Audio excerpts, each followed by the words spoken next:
Good morning, good afternoon, and good evening, ladies and gentlemen. We are back! Back finally! And before I jump into this too far, comms check. Because Moltar's comms, mic, audio, everything is notorious for royally screwing up. So let's make sure that everything is rocking and rolling. Hopefully you guys can hear me. I hope.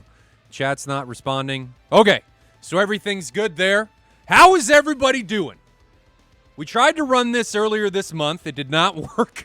The mission was not working very well. So we are back to try it again. The mission is ready to go. The mission is awesome. Awesome, awesome, awesome. Bear has done a phenomenal job at getting this mission and these servers ready to rock and roll for this competition, brought to you by Real Simulator. And speaking of Real Simulator, let's talk about what the main prize is. It is this. This grip from Real Simulator. It is a 1 of 16 custom F18 collector's edition grip. It has all the electronics built into it, so you actually don't need the base. It has a custom, like, rubberized metal feeling coating on it, and it is phenomenal. Once you go Real Simulator, there's no going back.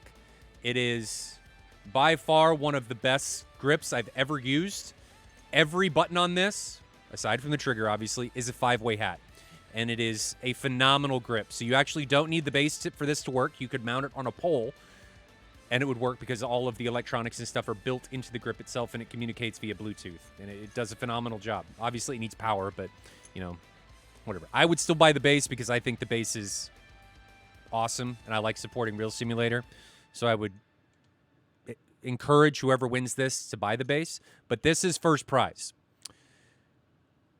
for the competition. Whoever wins this competition tomorrow, we got 80 matches coming today, 12 tomorrow. Whoever wins this competition is going to go home with this bad boy, and it is phenomenal. Phenomenal. There is nothing like it. It is a 3D scanned 1-to-1 replica, and it is, man, is it good. So congratulations to whoever wins this, because it's freaking fantastic. No, it's not lefty. It just looks lefty because my stuff's backwards, because my camera's flipped. But it's not lefty. Conquer. Good observation, but it's not lefty. Good observation, but not lefty. So, guys, Dogfight 1v1 is happening today. Now, it's going to be a little chaotic. We've got about 100 people participating in this. Like I said, 80 matches coming in during today's event. 80 matches. Now, we're not streaming all 80. We're going to stream probably 10 or 12 because I'd be here forever. I'd be here all week if we streamed 80. It'd take forever. So we're doing 10 to 12 matches today, randomly selected. We're going to sit in server 14. We're running 12 matches simultaneously. I need to find a way to get into some of these events. Well, we announced them on the forums in the tournament section, so that's going to be the best way to be able to figure out when events are happening and to sign up for them. This must have been a logistical nightmare. No, not really. When you start out organized and you've done the events like I have in the past, it's not too bad. It's pretty easy. You guys click the challenge bracket, all the brackets that are there. We're talking about moving towards... let me turn up the music volume here. We're talking about moving from Discord to Guilded. Guilded is a new communication platform, and it's got a lot of toys that Discord doesn't have. It's got built-in scheduling. It's got built-in forums. It's got built-in events. It's phenomenal. The stuff that it offers is fantastic. It takes challenge, combines it with Discord, combines it with a forum, gives you better voice, gives you better organization, gives you all of this stuff. It's just better. So I think coming very soon, we're going to see a transition. This is my anticipation. We're going to see a transition from Discord to Guilded, much like we saw from TeamSpeak to Discord. I think we're going to see that very soon. Guilded just gives you everything. Their devs listen. We got the ladder coming. We've already talked to their devs, and they say, hey, you'll be very, very happy with what's coming soon. So that tells me that a ladder's probably coming. So being able to utilize and keep all of that inside of one platform, not even needing a website, not needing any external clients, is great. So being able to have all of that inside one client is phenomenal. Not having to do anything with the website, anything like that, I think it'd be great. I think Discord is soon bigger than Amazon and Google together. Well, I don't know about that, but Discord feels like they've become too corporate. I don't know how else to put it. They feel like they've become too corporate. They're not the little guy anymore being directly associated with their community and stuff. It just feels like it doesn't feel good is what it comes down to. It does not feel good at all. And I don't like it. So that's what's going on there. So Gilded, be watching for that. I know if anybody here is from the Saytal community, we're probably going to be running things on Gilded just because it gives us the opportunity to combine everything into one platform. You don't have to worry about the website anymore. You don't have to worry about going to multiple places. It's all just going to be in one platform. It allows us to segment conversations, like you can have direct chat, I think, for each in particular event, and it logs it, so it's just nice. It's just organization. Who was saying that? Kingston was saying logistical nightmare. Well, keeping things organized from the beginning is really what we want. So really looking forward to that, and hopefully that launches in a good way. So today's match, Coyote saying he's from the plane. Coyote was a big help in getting everything situated and ready to roll for today's event. He is a real-world pilot, so he's not able to be here with us today. He's talking to us from the cockpit. If you guys knew what your pilots did when you're flying 30,000 feet, you may shit your pants. Coyote is here talking, and I don't know if he's watching the stream, but from 30,000 feet, so maybe he's causing some panic in the cabin. But huge shout-out to Coyote for doing what he's done. Huge shout-out to Sean for doing what he's done. And massive shout-out to Bear for putting this mission together, because it is amazing. This mission is amazing. The stuff that Bear has been able to do in this 1v1 mission is incredible. Forces people to do good merges, automatically restarts, allows us to use all the maps, because the beginning of the mission, you spawn into 2 TF-51s. You do a mission or map banning process. You're able to select which maps you don't have. It takes those out of the pool, and then it's able to select randomly from the mission or maps that are remaining. So now, today, hopefully we're not just going to see Caucasus. We're going to see, hopefully, Syria, Persian Gulf, and Marianas. So hopefully we'll see all of them today. I don't know if the random gods are going to be kind to us, but we're gonna have to see. So we're just waiting for everybody to get rocking and rolling. We're sitting in server 14, waiting for our first victims to get in here. I'm not sure who it's going to be. Barry is going to assign them. Samurai coming in with resub. It's been a while. He's been here for 29 months. And then Zelfer coming in for the subscription for 2 months. Thank you very much, guys. Much appreciated. That makes the world go round and gets everything rocking and rolling. And then Trusty comes in with the follow. So thank you very much, guys. That goes straight in the back into making the channel better. Last purchase was a 3090. We are going to be running 4 cameras simultaneously today. How it's going to work out, because I haven't streamed in a long time, I don't really know. We're going to have to see. We've got 2 external cameras and then 2 follow-along cameras. So it's going to be interesting to flip things back and forth and move things around. And Moltar's probably going to fuck up royally like he normally does. But I hope we're going to be able to make it work. So we're going to have to see how this goes. But I'm excited for it. Hopefully you guys are excited for it. Yes, Conquer, 4 cameras, all on one PC. 2 at 1080, 2 at 720. Just waiting for these guys to get ready to rock and roll. So does anybody have any questions in chat about how this is all going to play out? Today is really the play-in matches. So we've got 5 rounds of 12. And Bear just sent me a message. I guess they need me to answer something. So I am going to go answer a question. And I will be right back. I'm going to mute my mic. I'm going to send you guys to a video real quick while I go answer this question. So we will be right back.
All right, boys, we are back.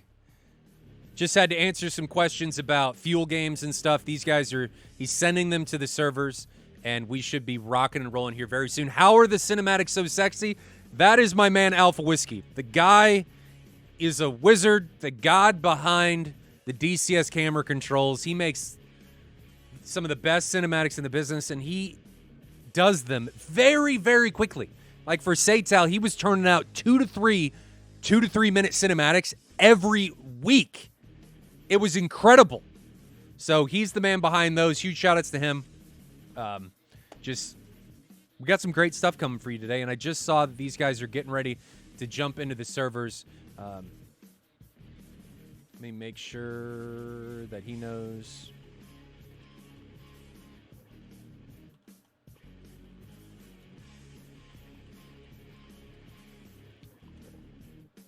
So we should be getting ready to go. I'm waiting in the server.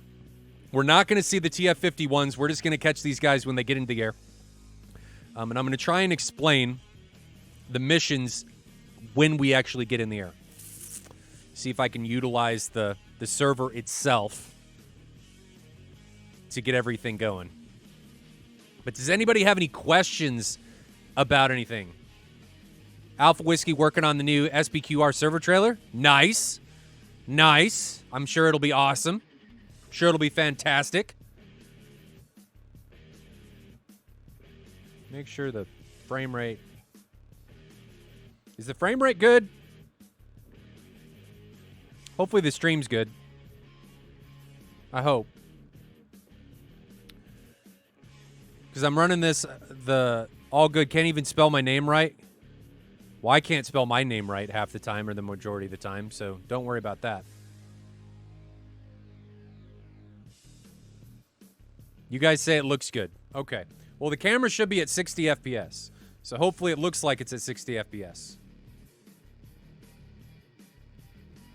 Let me send Sean a message.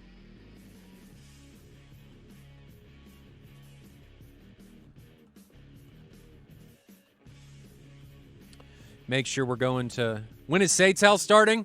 Probably in September. The announcement, I got caught up with Dogfight 1v1 when it got delayed and all that, so hopefully the announcement will come next week. I've got some stuff to iron out, some sponsor stuff to iron out.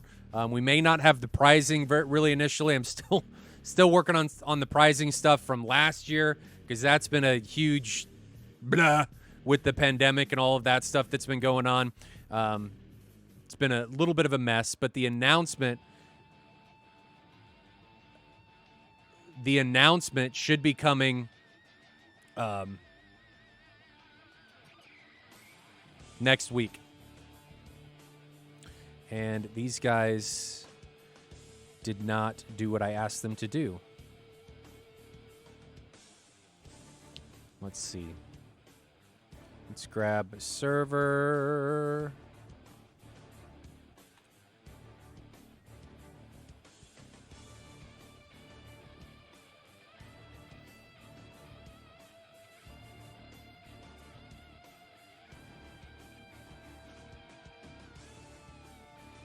Who's in server 12?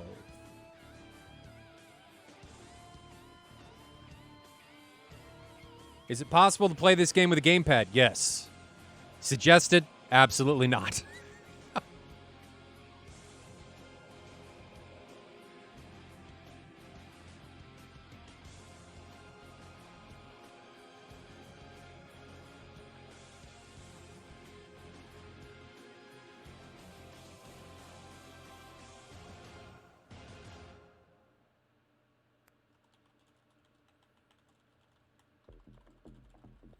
Sorry, guys.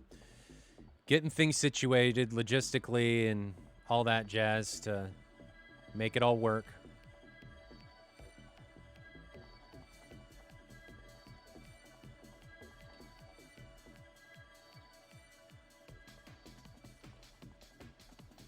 All right, so that's done. So now we can join 14. 14. When you got to join 4 different clients to the same server, it can be get a little chaotic. Let's turn that off.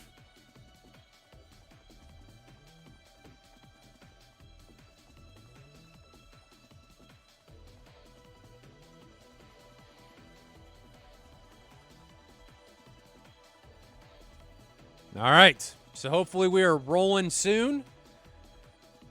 Give you guys a view of the game views here. So the TF51s, we're not going to load into this server because I don't want to break anything. How fancy is this layout? What layout? UK Gamer, what are you talking about? Do you need many buttons? It depends on what jet you fly. The FC3 stuff, no.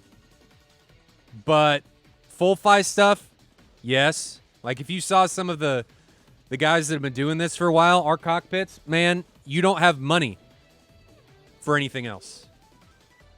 It's like cardboard crack with magic, right? You don't have money to afford any other bad habits. It all goes into this. And my wife loves it because I'm always home, right? I stream. I fly virtual airplanes from my basement. She doesn't have to worry about me. Not that there's anything to worry about because I'm boring anyway. But, you know, it is what it is. I love it.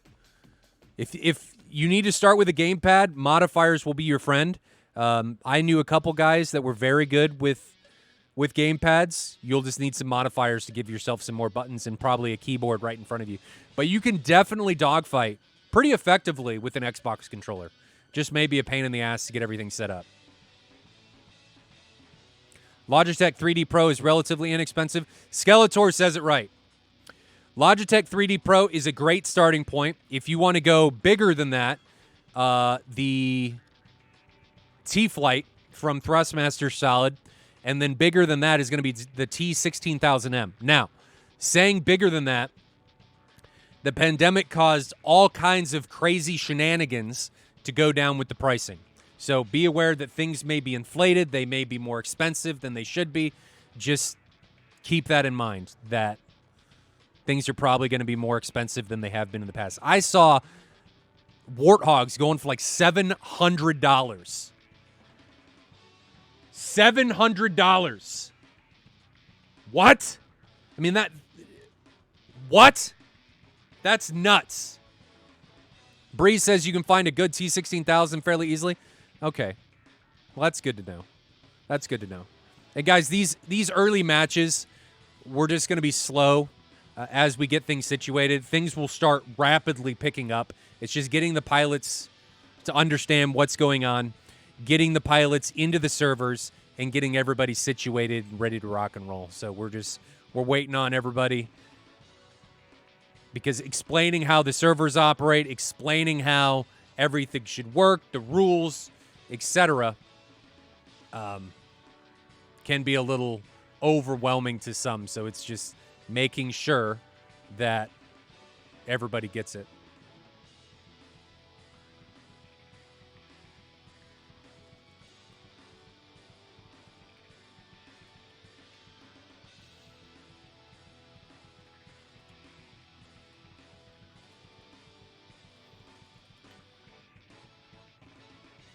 Real Simulator FSSB, yes. That is a solid stick. Very solid stick. I love my Real Sim. I wouldn't trade it for the world, but it is expensive. It's not cheap. It is not cheap. So let's go back over here because we're still waiting on people. I don't think Yink showed up. Yink! Why? Why have you disparaged me? You are gone.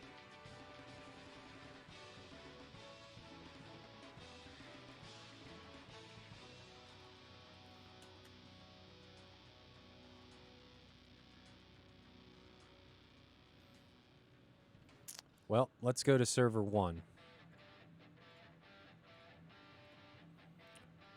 See NK and Burno.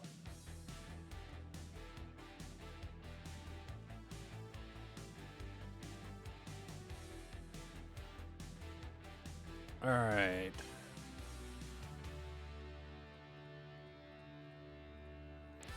Server 1.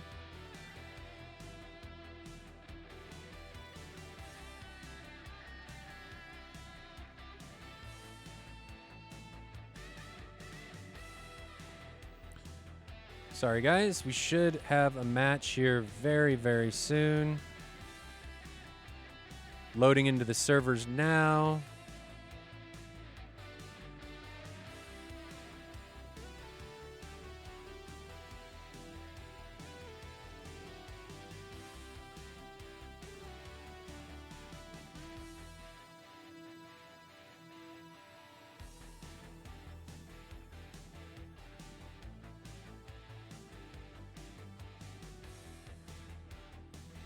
Come on.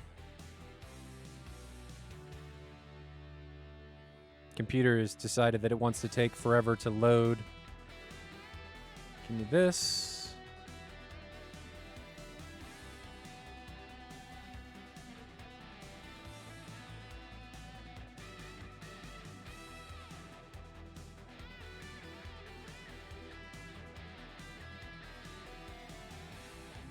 The confusion, the mass hysteria. It's crazy.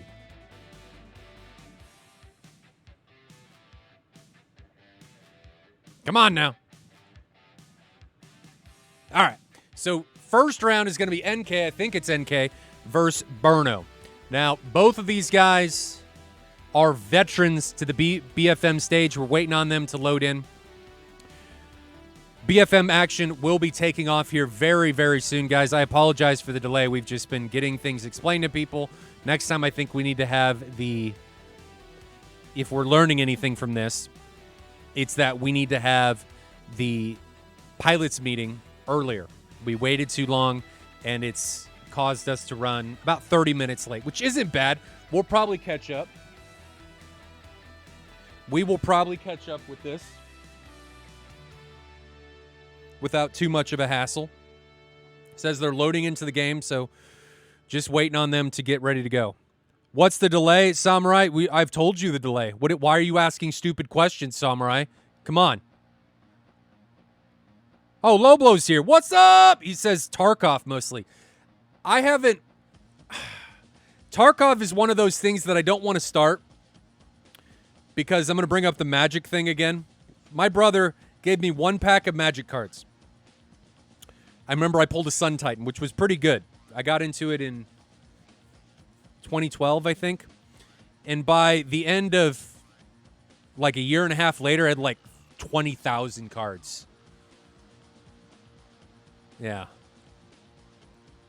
Yeah. So we don't want to go down that road again.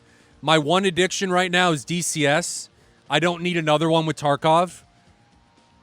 I don't.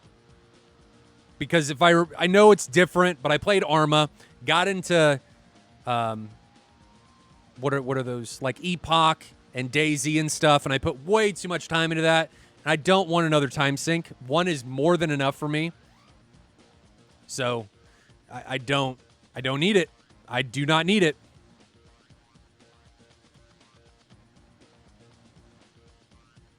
Do not need it. Come on, guys. What is the delay? I'm in server 1. I think I'm in server 1. I think. How do I know? I'm pretty sure I joined server 1, but I don't see anybody else in server 1. They're worth money now. If you're talking about Magic, but... And I paid the mortgage on my... Not the full mortgage, but the down payment on my 2 houses ago with Magic cards. Like, I sold them, and that's how I paid the down payment. I'm boring. I only play DCS. I'm like probably 8K plus into building a PC. What kind of PC are you building? What is that? 8K? Did you buy a 3090 at the peak and spend like 4K on a 3090? Yeah, but still.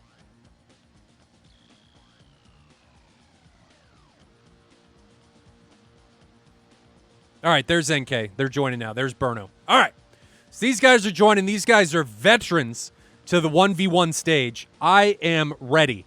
I hope you guys are ready. Praetorian says, PC, VR, multiple sticks, throttles.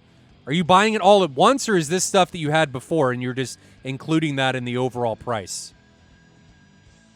Then got power crept? Yeah. Yeah, power creep's a thing. And now everything's just ridiculously high. Ridiculously high. I played a lot of Legacy, so that's why I put shit tons of money into it. And then I got into Commander, and Commander was just so much fun. All right. What do you guys think people are going to be flying? I think a lot of F-16s and F-18s. Doesn't anyone play marbles anymore? I played Marble Madness on the original NES, if that counts. All Hornets and Mirages, okay? I lost all my marbles. Does that include the ones inside your noggin, or is that just like marbles? What are marbles made of? What are they made of? Glass. Okay. So can they shatter? Is that possible? Probably. Evidently, I'm the dumb one for not knowing they were made of glass. Marblite. I think so, just hard to. Dense glass. Hornets with A's? What is it? What does an A mean? Hornets with A's. What does that mean? I don't know what that means.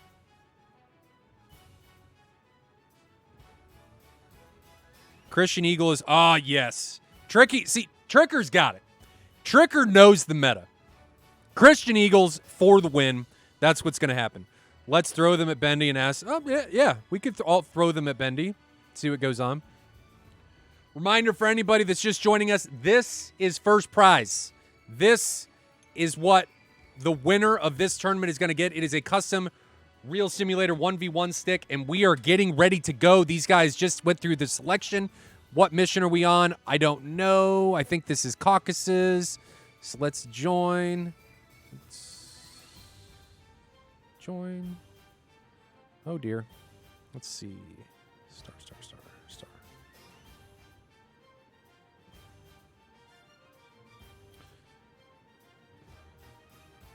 Make sure I've got everything. Boom, boom, boom. Fly. Fly and fly. And get out of this. Okay, and these guys have not joined yet. Okay, so let's talk about the...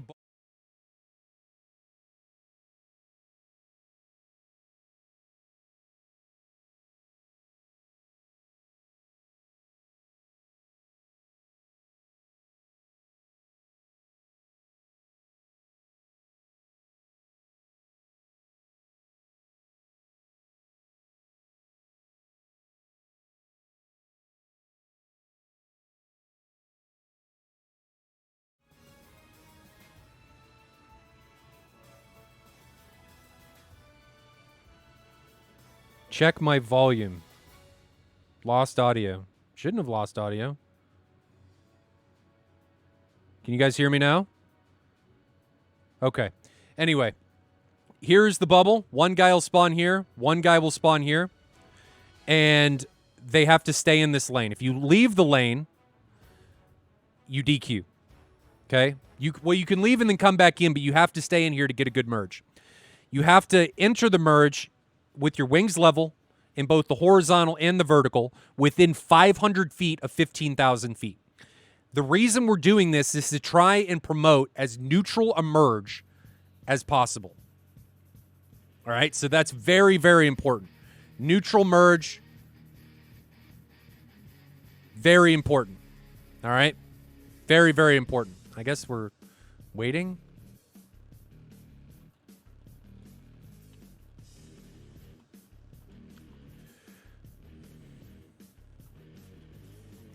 Neutral merge is very important. Once the merge takes place. Oh, okay. I screwed something up. Hold on. Copy. This. All right, guys. Fixing audio.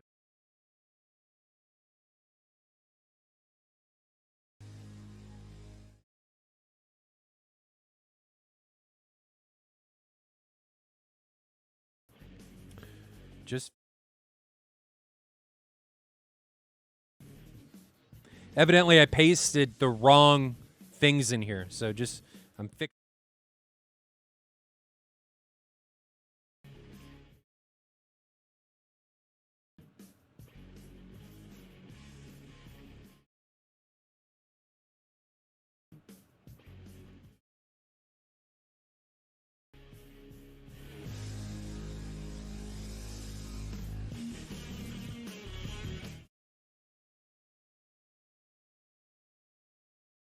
Okay. You guys should be able to hear me now. But they're not spawning, and I'm not entirely sure why.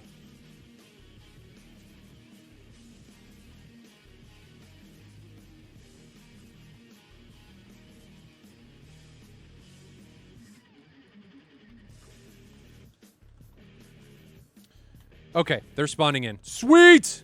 Let's get it going! Get it going! All right, here we go.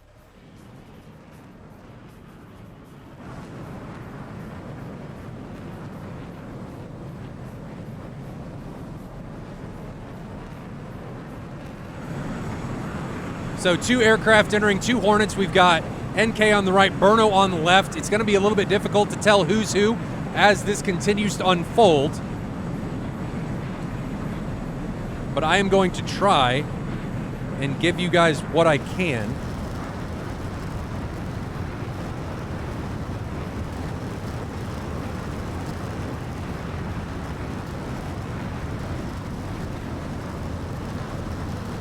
But these are the types of views that we're going to be able to get. So we've got both of these guys in the pit.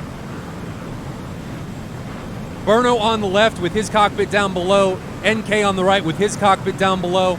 This is how we're going to roll. And then we can rock and roll over here to get dedicated views from each particular aircraft for Burno. And then flipping over here, we've got NK. And then we've got the tri-view. So down below is Burno with the top of his aircraft just peeking out. But we're doing this so that we can try and get as many variable and things going on at the same time as we can. All right, there we go. There we go. So externals, we can see both of these guys and how they are going to unfold. Little bit of lag on the bottom cameras. Let me minimize this and see if we can get it back. There we go. We got it back. So these guys can see each other. Looks like Burno's trying to fight for the 6 on NK. Neutral pass coming in there. Flip over to Burno's point of view. So here is Burno. What is he trying to get going? Still neutral. Still neutral. Going back to the externals, the F5 views for both these guys. Nobody able to get an advantage yet. Both guys in full blower. Continuing to spiral down through 11,000 feet, descending. Right now, continuing to descend, coming down through 10,000 feet now. Nobody able to get a huge advantage yet. Looks like Burno's got a, I say that, and then NK has the altitude advantage. Looks like Burno may have the nose advantage as they continue to spiral down through altitude. 5,000 feet now, continuing to descend. Burno looks like he's got the advantage. He's got more nose authority, it looks like. 380 knots for him, so slightly more than NK. 340 knots. And Burno levels out, NK levels out, and now we're just into a turn fight. But Burno, I think, is going to slowly creep around. We can see the tail side of NK's aircraft, and now we're going to go to Burno and see his jet. Rounds coming off from him. Burno now on the 6 of NK. Great position. He's going to be able to stay there. Hopefully he doesn't overshoot. Not a great shot there. And NK maybe will force the overshoot. Burno gets a little bit of the air. Oh, good hits by Burno. Rips the left wing off of NK's aircraft. And I think that is going to be it. That is it. Burno took some pop shots there. Got the authority around. And finally made it happen as they reach ground level. And NK is still airborne, but missing a wing.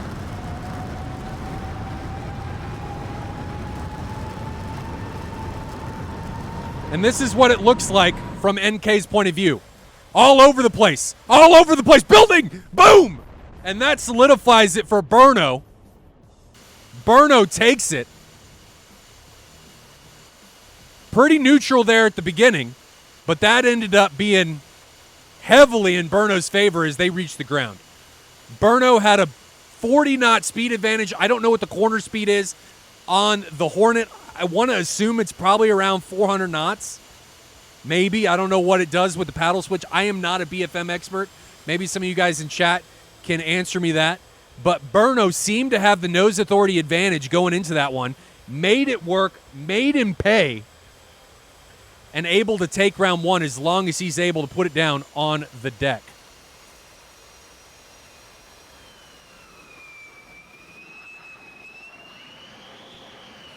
So these guys are putting her down, or trying to put her down on the runway.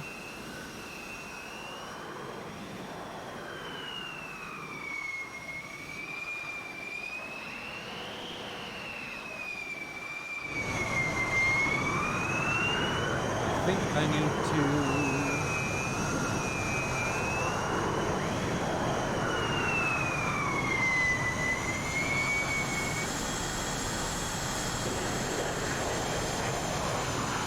So gear coming down for Burno. Guys, I'm going to look at the stuff here. I'm not sure why that is so much quieter. Probably because this. There we go. All right.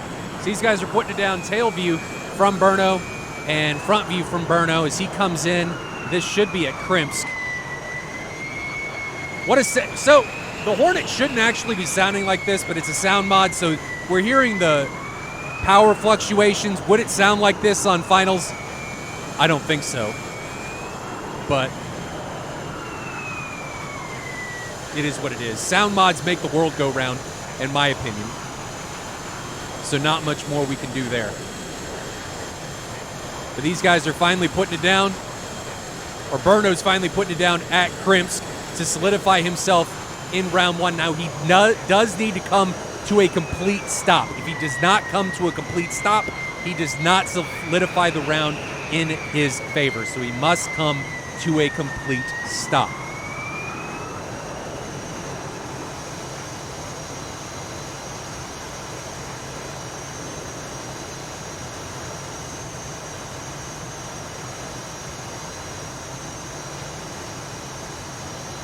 There is the complete stop, so he's going to finish that one up, knock it out, and be done here in round one.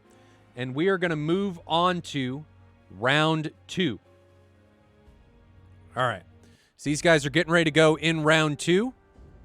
Burno is currently up 1-0 over NK. I thought it was pretty neutral there at the beginning and mid part of that round, but Burno found the corner speed and was able to come around behind NK and make it happen.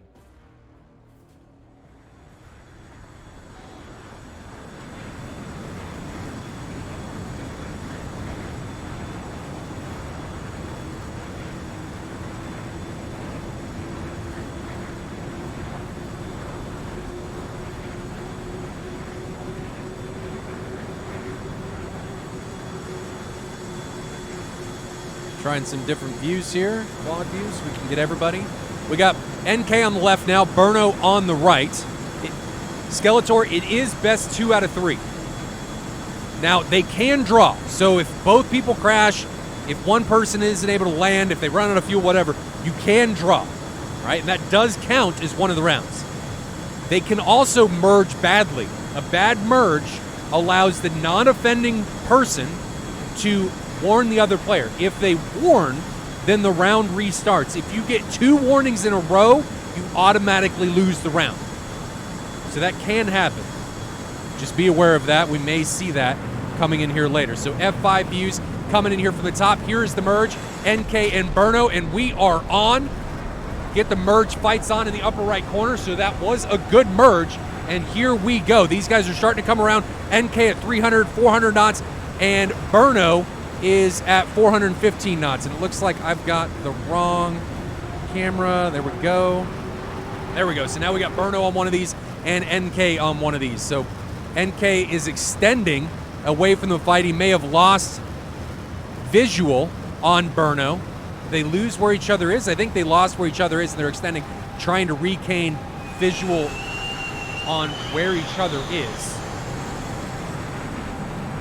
NK now coming back into the fight. Is everything smooth for you guys? Just want to make sure that the cameras are nice and smooth. NK recommitting. Looks like he sees his opponent. Let's zoom in here. I think he does. So there's NK. Burno over the top. Looks like they see each other trying to reposition here to get the advantage. Burno, I think, definitely sees NK diving down like the bird of prey, up 1-0 that he is on NK. And I don't think NK sees Burno, but Burno seems to I say that, and I don't think Burno knows where he's at either. So these guys are both lost in the skies over Krimsk. NK may now see Burno. Nope. Neither of these guys know where the opponent is. Well, I say that. Burno, I think, just picked up NK, and he's hot on the 6 of him. No. Yes. Maybe. I don't know. I can't tell. Massive tumbleweed. Reminder, there is no data link in this, so I don't think these guys see each other. They are very close to one another, but I don't think they know where each other is. NK may now see Burno, and if he keeps his radar off, Burno may be in trouble. Flopping all over the place is NK, so you guys can see what's going on there. Here is NK's view, and I thought he saw Burno, but then he pulled right through Burno's position. So still no visual on both these guys. They lost each other right after the merge, and now they're not able to regain sight of their opposition. They're trying to do these left and right sweeping turns so they can hopefully find, I'm assuming, their enemy on radar, but it hasn't worked. And here's a merge, and I hope they've seen each other. Burno's definitely seen NK. Has NK seen Burno? Burno's in an advantageous position, coming in onto the 6 of NK. Burno looks like he may have this one locked down.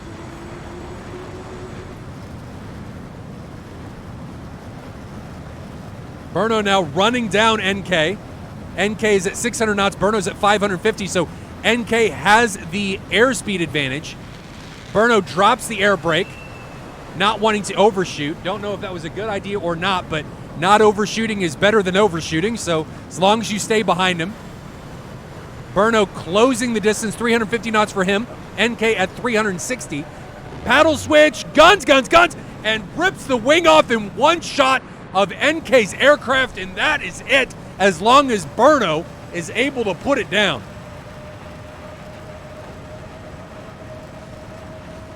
So Burno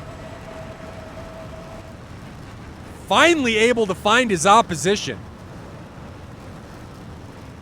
Finds him and dispatches him. How far away are these guys from Krimsk?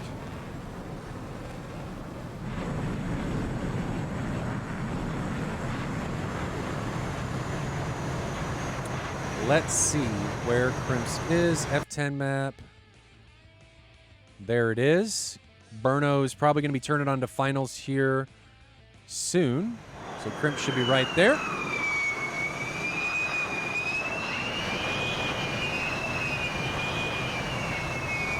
Kingston, I feel like he's behind you. Yeah, I think we were all yelling that. Do they get to select their fuel load? No. Fuel load is about 5 minutes of afterburner. Having each pilot select their fuel load, we would have to edit the mission for each pilot, and it just gets very problematic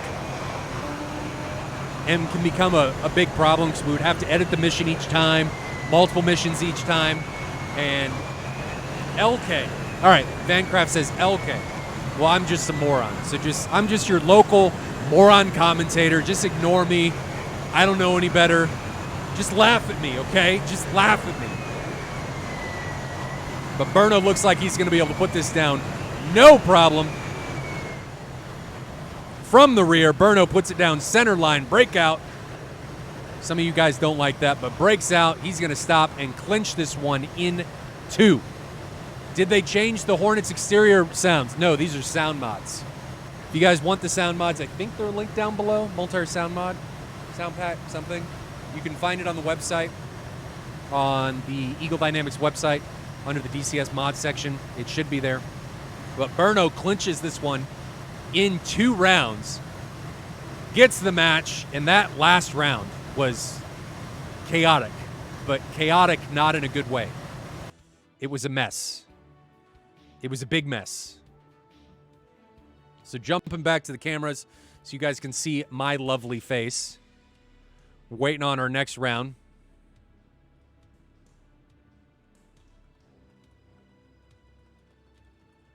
Ready for our next round. And Burno takes that one in 2. So what do you guys think happened there aside from not being able to see each other for the beginning? My immersion is ruined with that speed break action.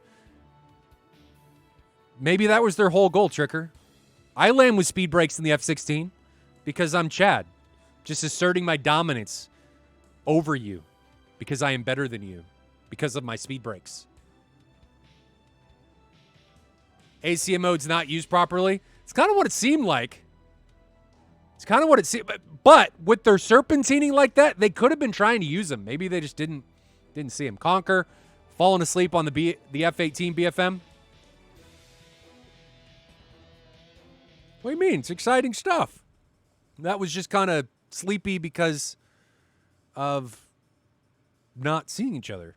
And, not seeing each other is sad boy noises. You have to land the F-16 with speed brakes. It doesn't like to slow down. It definitely does not. And then it's like a roller skate when you put it down.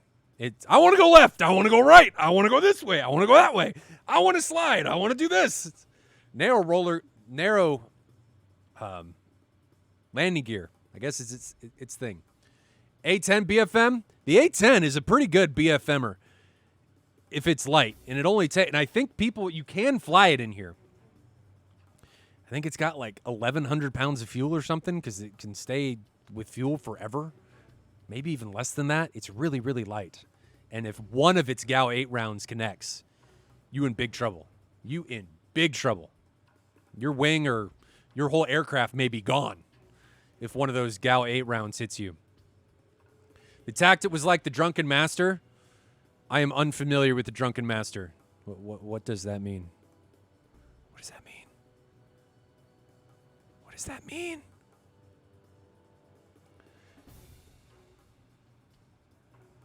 How much fuel does the Harrier have in one of these? The Harrier, I don't know. I don't know what we set it to. Unsure. Unknown. I'm uncultured. Dude, I'm so uncultured. I'm the worst. I live in my bubble.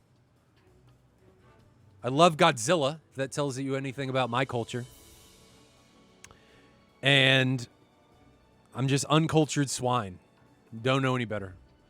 A10 versus AV8 Maverick BFM. That would be cool. The Drunken Master acted drunk but kicked ass. I don't understand. You and Godzilla are the same height. I'm not that tall, Frank. But are we talking about OG Japanese Godzilla? Or are we talking about new Godzilla? It's like the tall height of the Empire State Building. Just waiting on them to give me another opponent here. Or opponents to jump in here.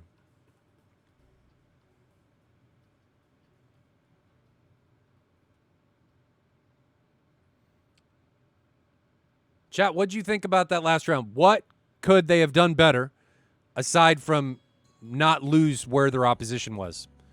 SA is critical. That's a boring song. I've never seen Godzilla and Moltar in the same room, just saying. I could be the same person or thing or it. I don't really know else how to say that. But OG Godzilla, I may be as tall as OG Godzilla. Maybe a thing. How tall am I? 6'4", or like 6'5" with shoes on. So I'm not small.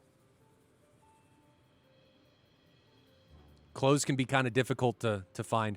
Situational awareness is definitely a thing that needed to be done better in that last round.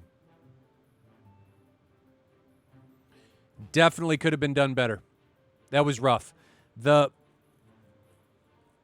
thought several times LK, because it's LK, not NK, had him dead to rights. He knew where he was.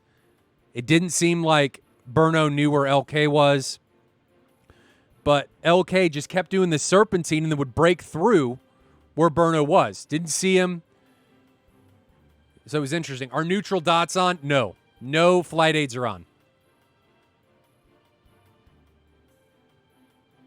I'm trying to get ED to implement Game Master only labels because I think that would be phenomenal for casting. But they haven't done it yet. I'm also trying to get them to put in friendly labels only.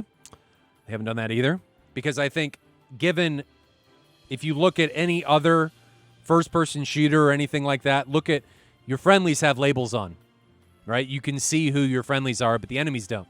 And it would help IFF and friendly acquisition a lot more than what we have right now. And it allows you to run all aircraft on both sides, which is a problem right now. Because if you get into a merge and you're merged with an F-16 and you're an F-16, is he friend or foe? And sometimes it's difficult to be able to IFF him. So just trying to find, even though it's not necessarily realistic, trying to find ways of providing for a better multiplayer PvP experience. And labels, I think, are a big part of that.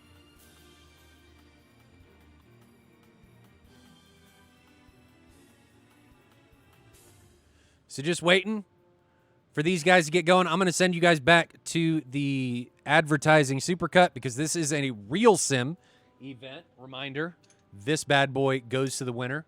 Real sim, 1 of 16 F-18 grip with all of the electronics built into it. So theoretically, you only need this. You do not need the base, and you can put this on a pole. And as long as it has power, it would work. But I'm going to send you guys back to the supercut for the real sim stuff just so we can get him some credibility. And we're going to try and get the next round ready to go. I am waiting for all of them to get situated and send me some opponents.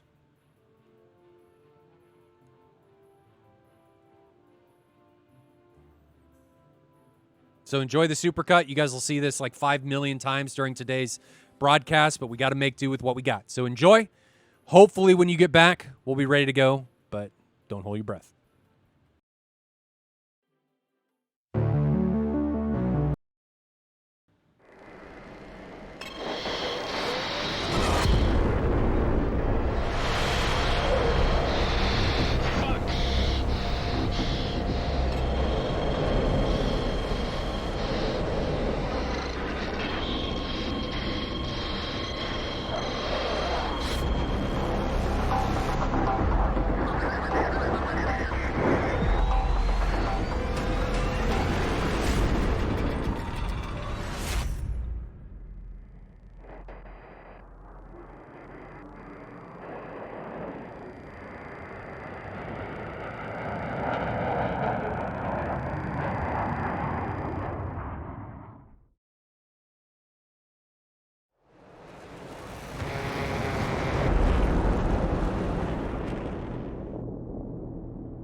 We are back, and I think the next match is going to be Dylan versus Low Blow.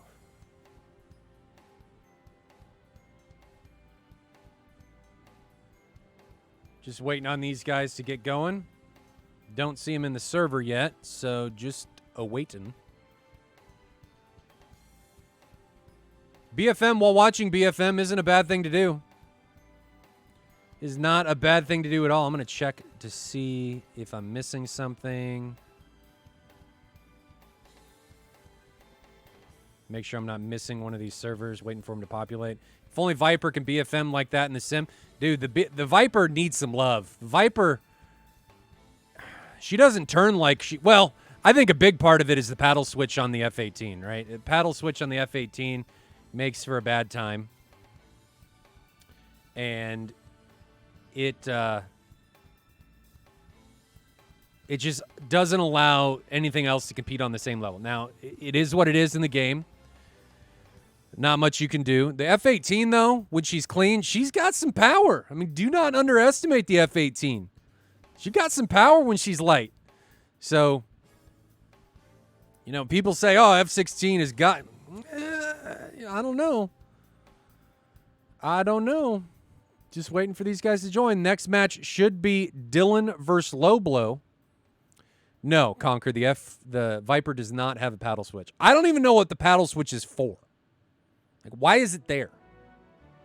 What is the technical reason for the paddle switch? Does anybody know? Why is it there? Is this merge system going to be enabled on the rank ladder? If yes, how's it going to work on 2v2s? Mixu 2v2s and stuff, they're not going to have something like this. They'll have, like, you pass the 9 line for a 2v2, but we're not going to force where you have to be wings level and stuff. This is only for 1v1. When you start getting into 2v2, it gets really gray as far as what should be allowed and what shouldn't. Sword Van, I know it's pull extra G's and stuff, but I don't think that's needed. Give them the password. They have the password. There's people orchestrating getting people into the server, Redbeard. You don't need to worry about that. Bear and Sean are orchestrating people, so do not worry about that. Yeah, Nick, exactly. I don't know why it's on the plane. I mean, is it supposed to be, shit, I'm going to die, I need to do something? Or what? Why is it there? Like, what is the purpose of the paddle switch? Kiwi, is that really the reason? I don't know. Like, I legitimately do not know what the point is. It is on the real plane. And it may be a last-ditch maneuver, emergency situations. Just in DCS, everything is an emergency situation. So, and fatigue on the aircraft isn't simulated, so it is what it is. I have to have a flippy switch to play when you're nervous. Yeah. The Viper has a manual pitch override, but it isn't. Oh. Sad. Is the pitch override in the block that we have in the sim?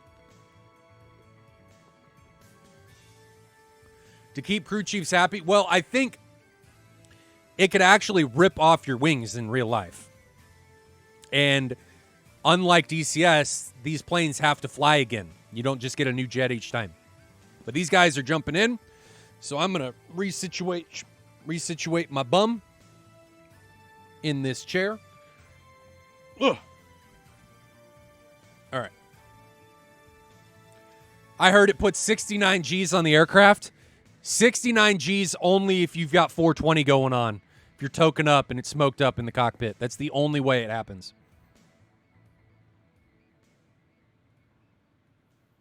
That's it. All right, so these guys are loading in. Server is loading. Just waiting on everything to get going. And we will be in here with Dylan and Low Blow. So Low Blow was in here in chat. Dylan is also a very good pilot. We are going to see how this goes. Looks like it's a different map because it's taken a while to load. Syria. All right. All right. Nobody has gone yet.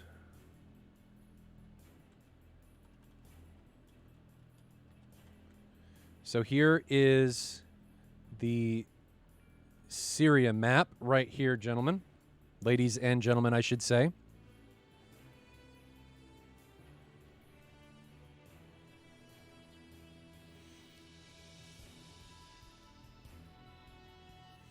Just getting my cameras into the sim.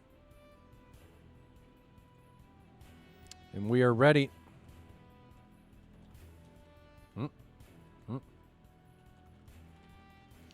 There we go. Turn that off. Get the chat out of the way. There we go. And these guys are in. All right. So here we go. Mirage coming for Dylan. We may see a Mirage from Low Blow. 2 Mirages in here, ladies and gentlemen. This is not something we see every day. So 2 Mirages, 1 from Dylan and 1 from Low Blow. Mirage on Mirage. She's a rarity.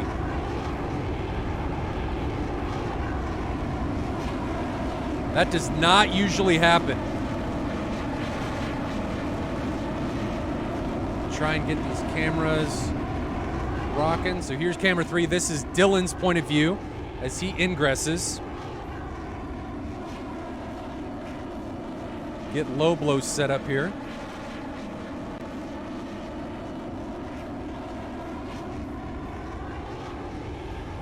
There we go. And we will go to quad view so we can see everything. So Low Blow and Dylan coming in here, ladies and gentlemen. Getting everything going. How are these guys going to get it on? Mirage on Mirage.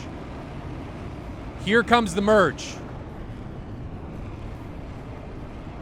I did not get a merge notification on that one. I'm going to assume it was a good one. Looks like it was good. They're over the top. Dylan took it in the vertical. Low Blow went down low, now coming in the vertical. Low Blow has a significant power advantage, 420 knots. So now it's about even. Neutral. Low Blow looks like he actually has the advantage coming up over the top. He's going to have God's G as he comes down from the top. So grabbing him. Here's Low Blow's F5 view and his cockpit view. Now Dylan looks like he's got a little bit of advantage, but I'm just going to say we're neutral.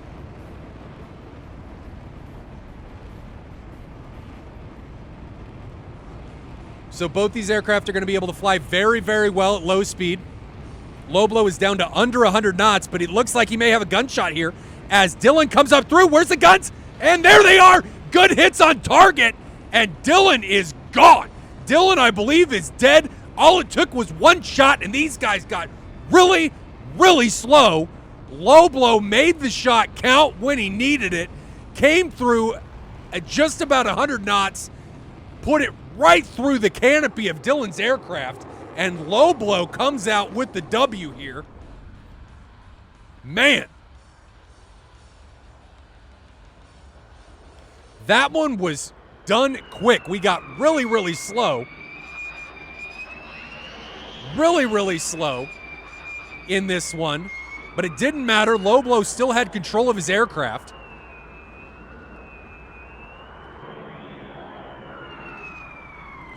And made it count where it mattered. Dropping the gear now. Where is the airfield? So he's already lined up for the airfield. This is Syria. I don't know what airfield this is. Zoom out here a little bit. But he is coming down. Lights are up at the Syrian airfield. Penalty should be added when doing transport type of play school. Oh.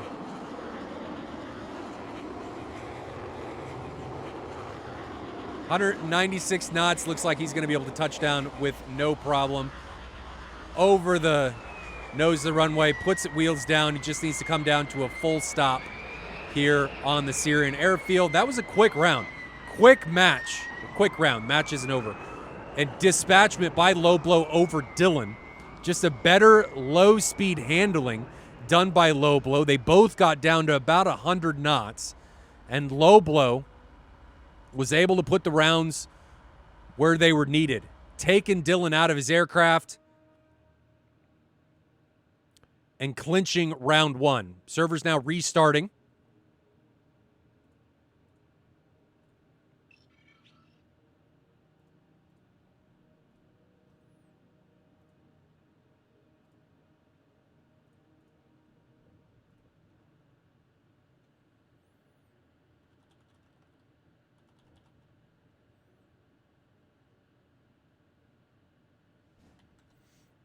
So fight's on now. These guys should be spawning in here. And there they are. So let's grab Dylan's aircraft. Here is Dylan as he ingresses. We're going to put Low Blow on the other one. Here is Low Blow as he ingresses. Put them up here on both of their cameras as they come into this engagement. Dylan looks like he's bleeding speed or trying to control his speed. 530 knots for him. Low Blow's at 490.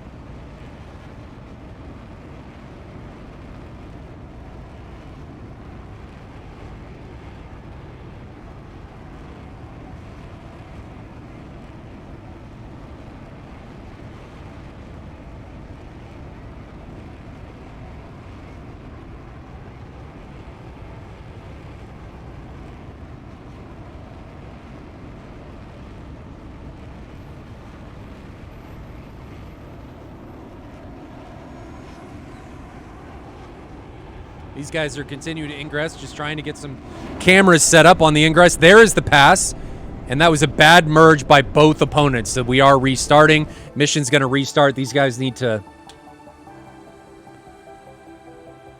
fix their merge.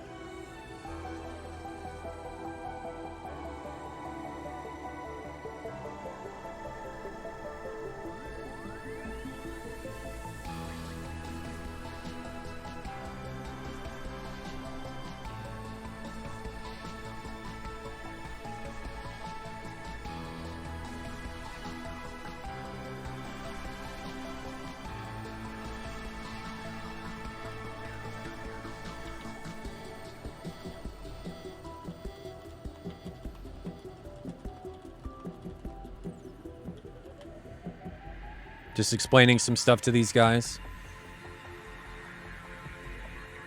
Looks like Low Blow may be having a binding issue.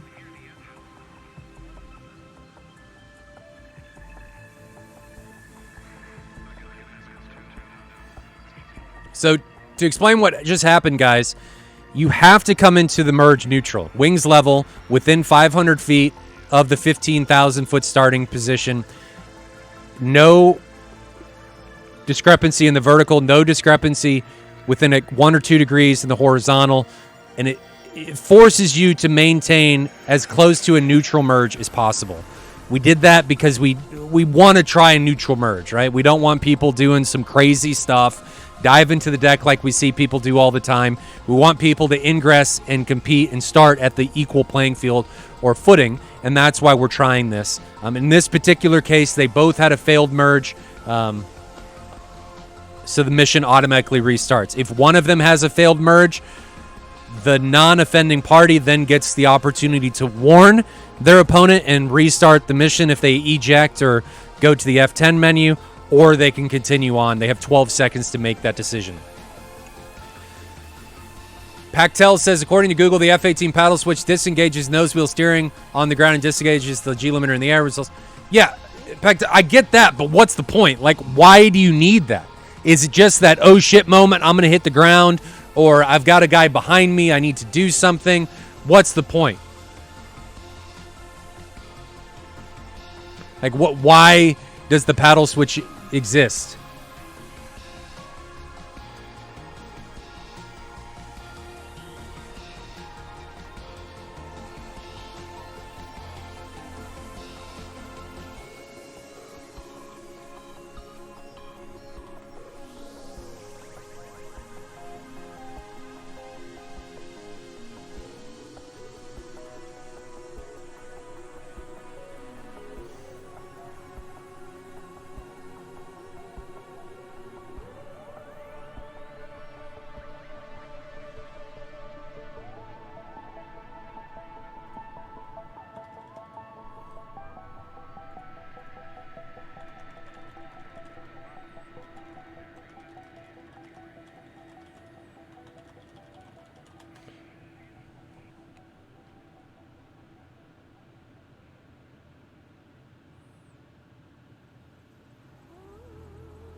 Just waiting on Low Blow to get his stuff figured out. If the pilot needs to break the plane a little, that makes sense, Azul. But I'm wondering if that's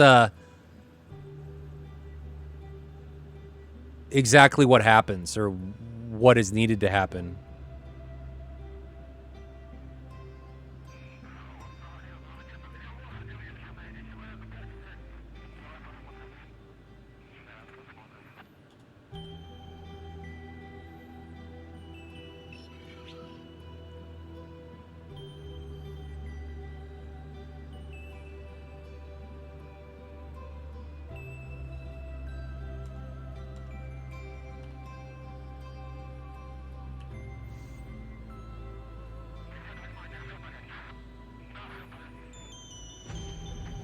Looks like Low Blow needed to restart, so just waiting on him to do that. I'm going to send you guys back to the Supercut. Enjoy. We'll be back here in just a minute with hopefully more Dylan and Low Blow action. Low Blow is up 1-0.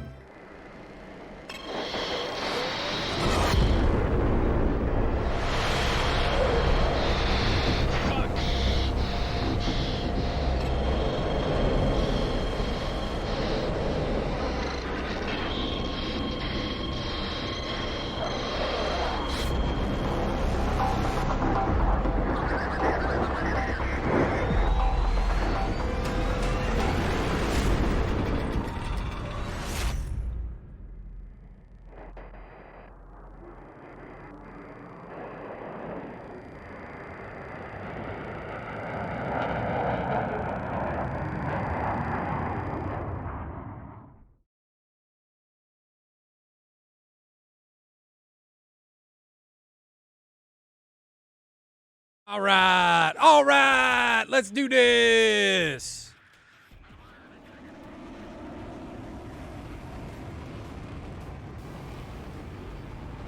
Dylan and Low Blow now ingressing. Let's turn up the music volume here a little bit. These guys are now coming in.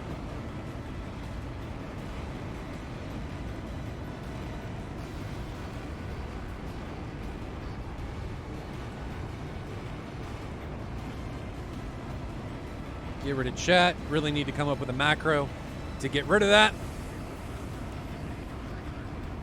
But Low Blow is up currently 1-0 over Dylan. A pretty neutral engagement there last time. They got down to low speed, and it just seemed like Low Blow had a bit more of what it took at the low speed management that Dylan did. Was able to slide it in, get the shot up. Dylan came right through the gun sight of Low Blow. Low Blow made it count and sniped out Dylan's pilot. Gone. Taken down, but these guys are now ingressing. Merge is coming up here soon. Merge is happening now. Good merge. Fight is on. Here we go.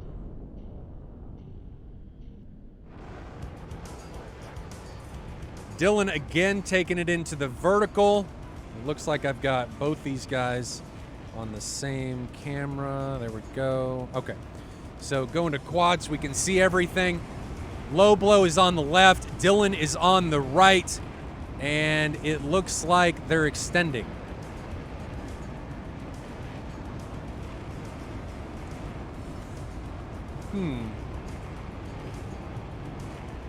Did Low Blow black out? Oh dear.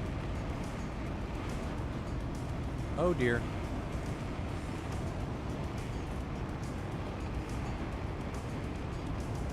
Low Blow kind of looks like he blacked out.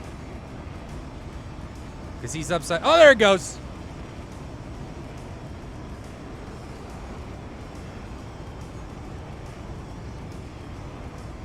So I don't think Dylan sees where Low Blow is.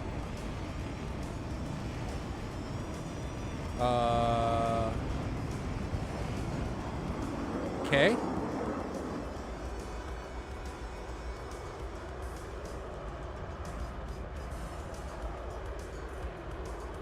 Okay. Not exactly sure what happened there. Low Blow disappeared. Is he having hardware issues?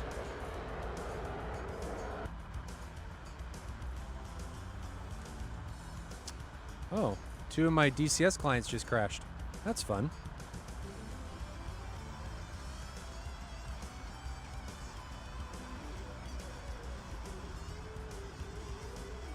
Needs to download more RAM. Did the stream crash?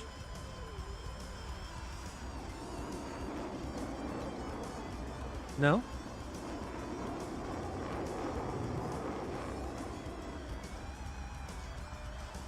Is the stream okay, guys? Are we good? Something happened with... Okay, stream's okay. Just wanted to make sure. All right, so we will go here. Because I just had Firefox crash, and not really sure why. And then 2 of my DCS clients crashed at the same time, not sure why. But it looks like we've got Dylan coming in for landing, and this is going to equalize this at 1 to 1. So Dylan gets the victory without shooting a shot.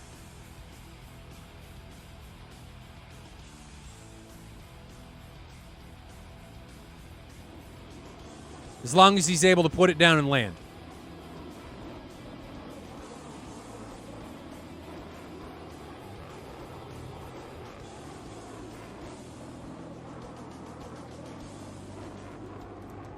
DCS is a leaky boy. Yeah, he needs to... Oh, I think he's just doing an overhead.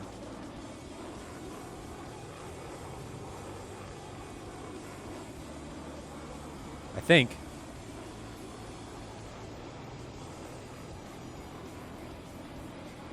Is he doing an overhead?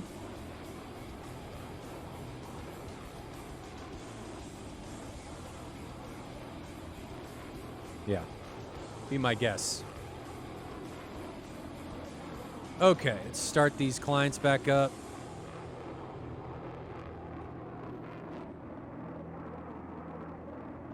FAA is not amused.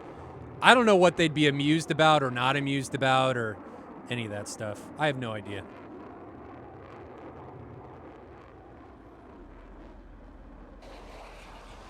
There's the gear, so he was just doing an overhead. I was a little worried that he was just going to fly and keep on flying. It's a low approach. He's okay. Yeah. Gears down. Where is the runway? Back there?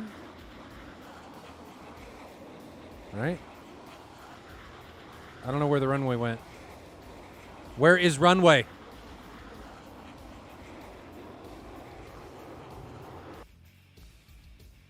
He's on it. He's just making it look nice.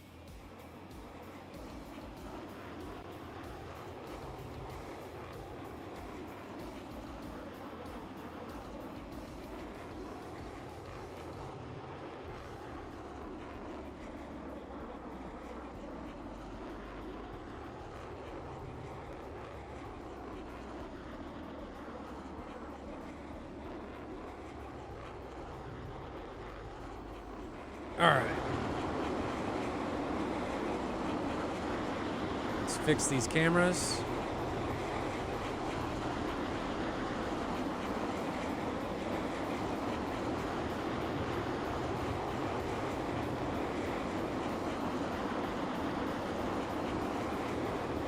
So he's putting it down now. Finals. I think this is Syria. Over the threshold, 100 knots, and bloop, puts it down. As long as Dylan is able to stop center line or on the runway, he's going to solidify. He's going into the ground.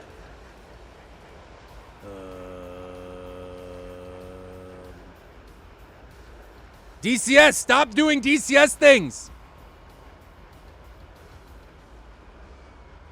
You're a tremor. This is the Mirage is the tremor. You're a land shark. Chasing people, and he puts it down, wins the round. We are tied up at 1 apiece now, going into round 3. So regardless of what happened to Low Blow, which it is unfortunate, I can't do anything about it. I think he took it like a champ.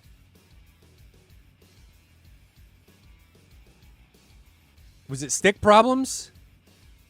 We are going to round 3. Winner takes all, as long as it's not a draw.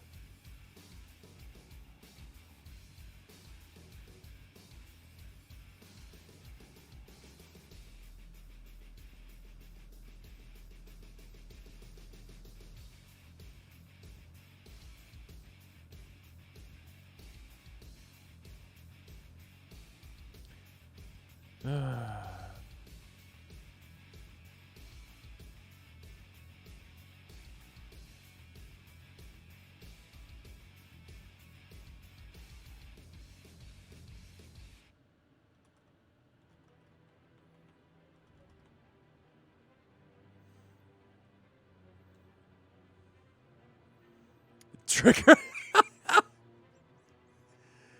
They have pills for everything, including problems for stick.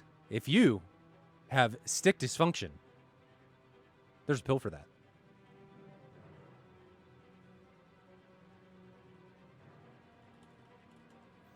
All right, hopefully this works.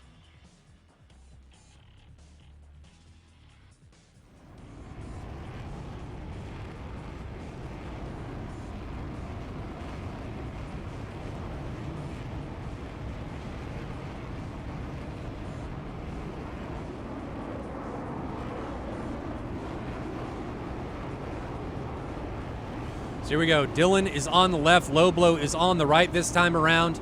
Last time, supposedly, Low Blow had stick issues. Didn't bring his pills with him when he was traveling. And went down as the Flaccid Mirage. Now Dylan is disconnected.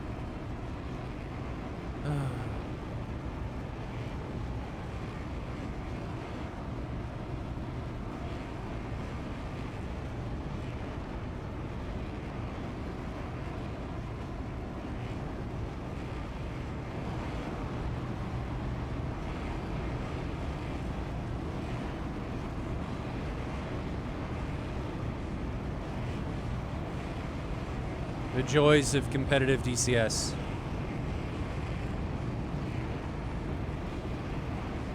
I don't think he crashed. He's still in the game. He didn't crash.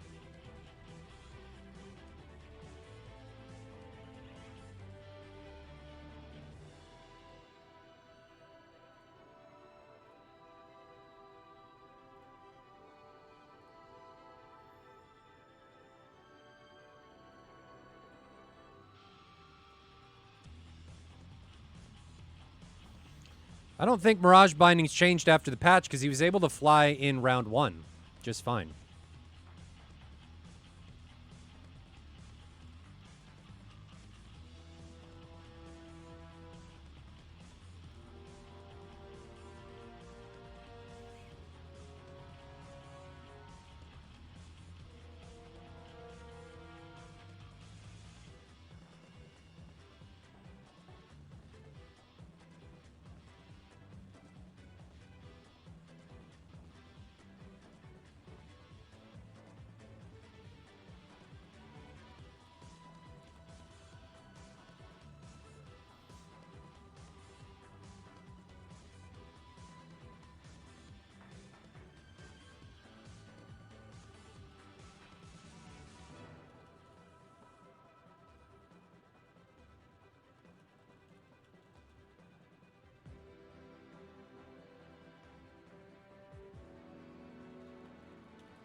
All right, we're going to let these guys figure it out because I don't want to sit around and wait.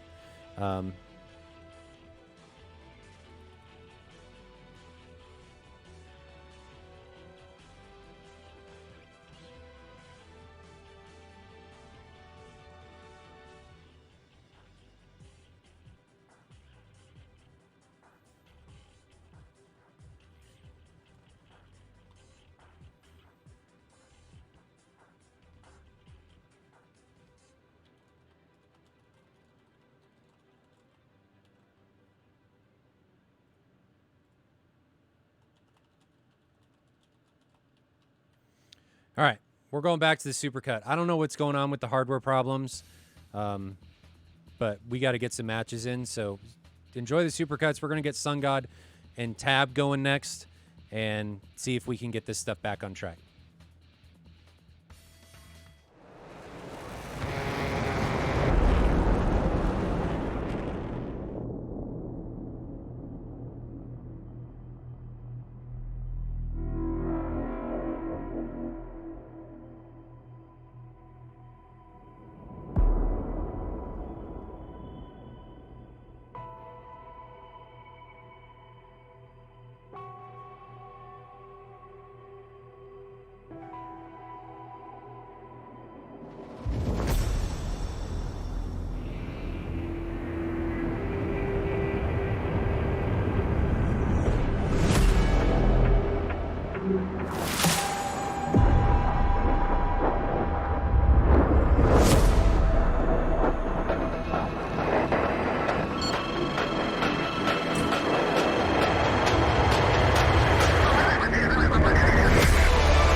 All right, so we were waiting. Waiting.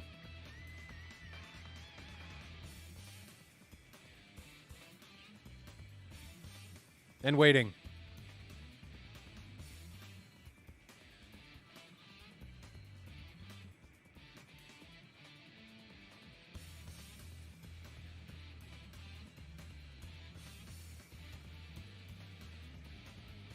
All right, Sun God's here. And I'm not sure who he's flying against.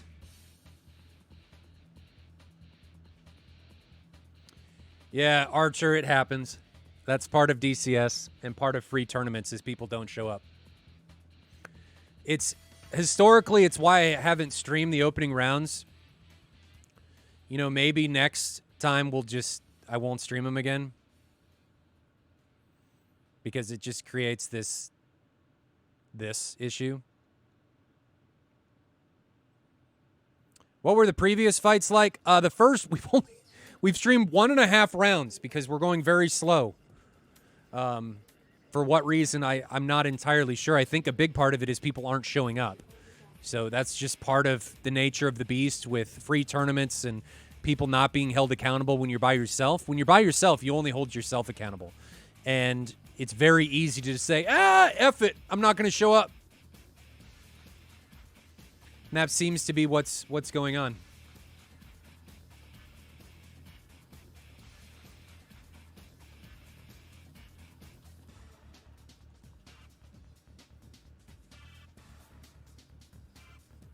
All right, so we should be ready to go.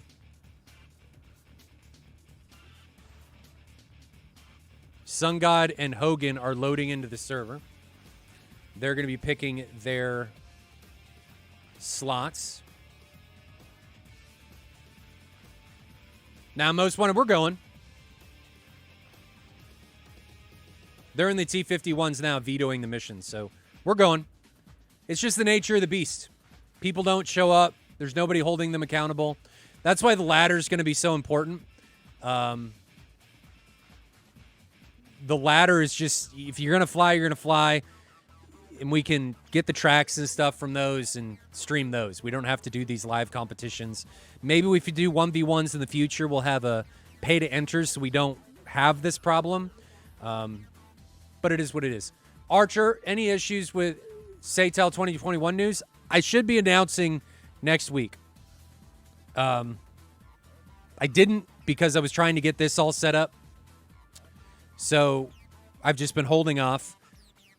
And people are commenting on the SD10 120 memes.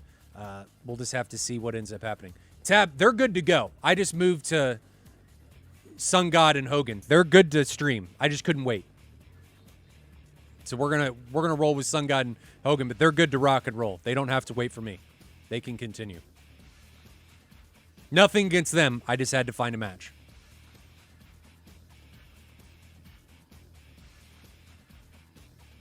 Whoever doesn't show up doesn't participate. That's true, and they don't participate. The problem is that it screws with the brackets. So have them show up before the tournament. That's fine. People still may show up before the tournament during all of that and then not show up day of the tournament. And there's nothing you can do about it. It is what it is. Waiting on Sun God and Hogan to finish their veto process.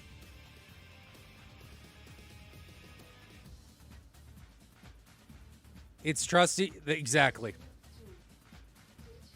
It's a problem with any free tournament. People no-show. They sign up. Oh, it's a great idea. And then they either forget or just don't want to show up, get cold feet, have something else happen. You know, not much we can do.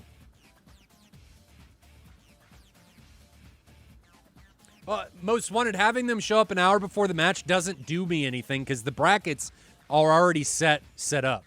They're already... the matches are already ready to go. So we had these guys show up before their match. It doesn't matter. It's just a problem that nobody can really do anything about. So it is what it is. Nothing we can do. Complaining's not going to do much. So we got Sun God here in an F-18. And then we got Hogan in an F-18.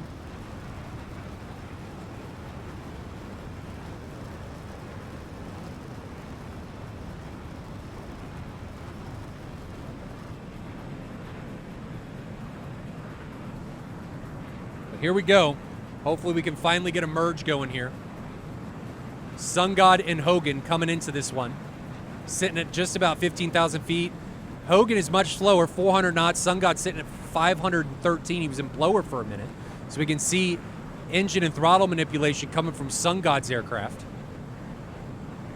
Sun God has won a couple of the past tournaments. So Sun God is very good. He is the player to watch. It's going to be interesting to see how this all shapes up with him in it. Hogan's got an uphill fight, I feel like, in this one. Sun God is an animal. These guys are coming into the merge now. Hogan on the right, Sun God on the left. Here we go. And boom. We are merged.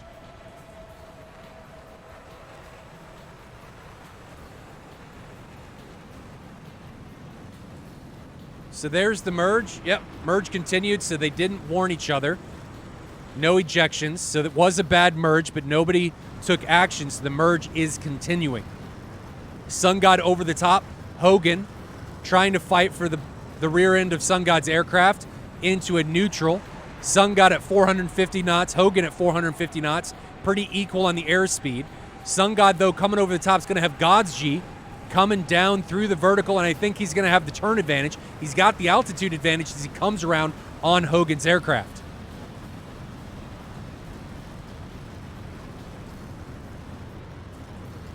So taking a look at Sun God here. Looks like he's fighting for the 6.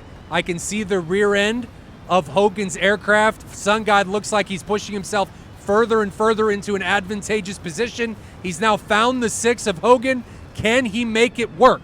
420 knots for Sun God, 550 for Hogan. So Hogan definitely has the airspeed to be able to out-energy and run away from Sun God, which is exactly what I think he should do given his current position. Slowing down now, not something you want to do. Sun God has greatly accelerated. 570 knots now going into the vertical to conserve some of that energy and lengthen his turn. Now Hogan taking in the vertical. Is this going to work? No. Sun God looks like he may have a shot coming through here. There's guns and loses the wing of Hogan's aircraft. All it took was one shot and Sun God sends Hogan down. That is it. Great shot by Sun God. Great positioning. Went from bad to worse when Hogan tried to take that into the vertical. Tried to go up. Sun God countered. Stayed onto the 6. And Hogan went right up through Sun God's pipper. And boom, down goes Hogan into the Caucasus countryside. Now Sun God just needs to put it down, and he will clinch round 1. Sun God looks like he was in the driver's seat from the beginning.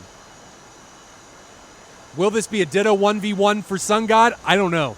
But if there's a man there to repeat, Sun God, I think, is it.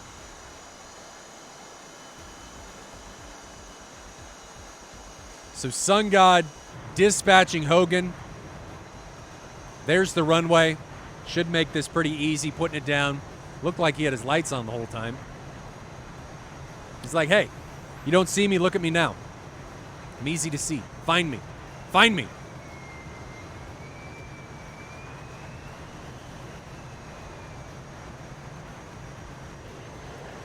So downfall there from Hogan. He had the energy advantage, 570 knots to 400 knots against Sun God.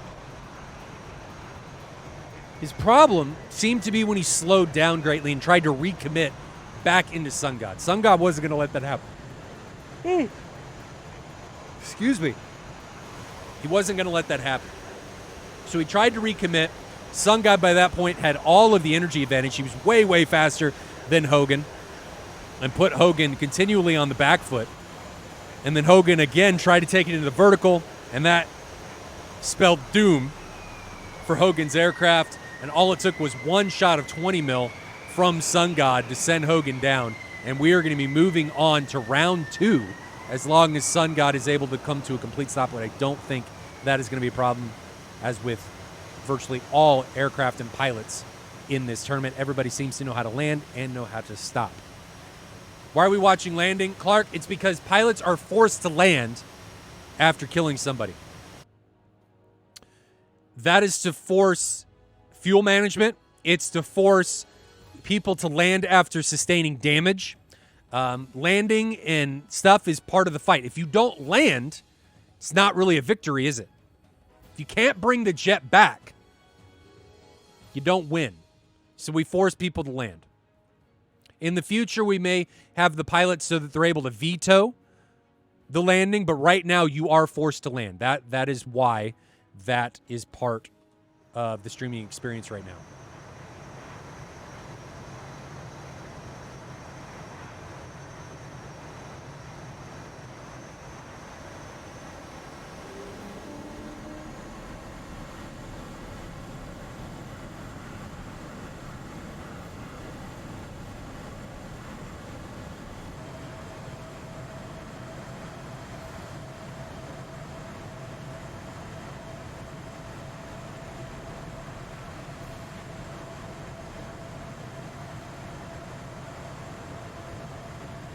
All right, so these guys are now ingressing. Sun God on the left, Hogan on the right. Conquer, it kind of is a way to decompress there, but the whole point is you have to land because bringing your jet back is part of it. Do you have to land with your gear deployed? No. As long as you land, stop on the runway, and you don't die, it's a landing. It counts. That's all that matters. That is all that matters. Sun God is really slow. 225 knots. Very, very slow. All right, so here comes the merge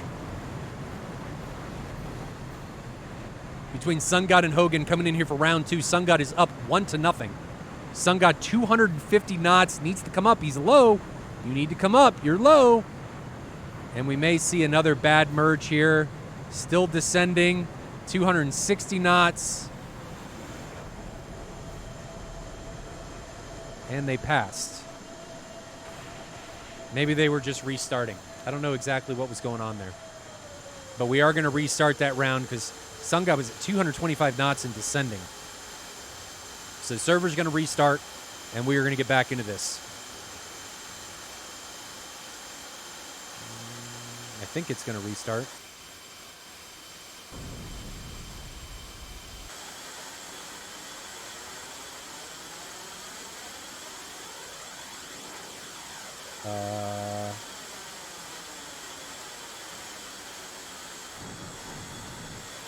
Interesting.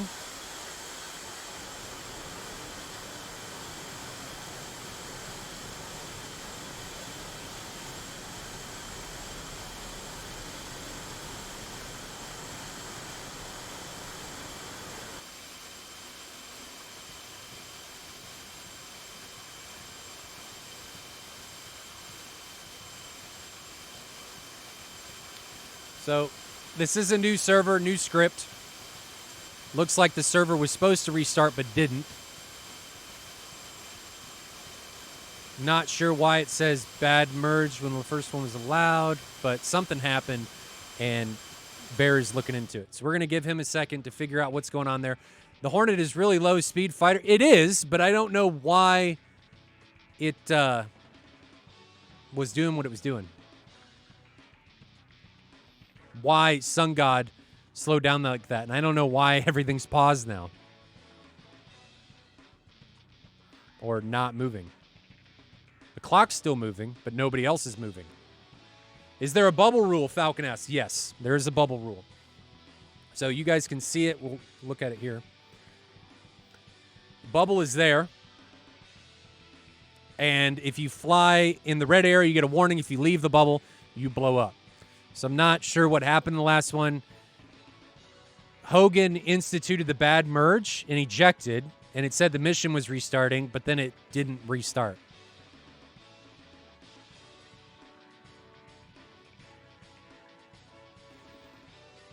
So he just blew up. Hogan did. Sun God is now In, but the server's not moving.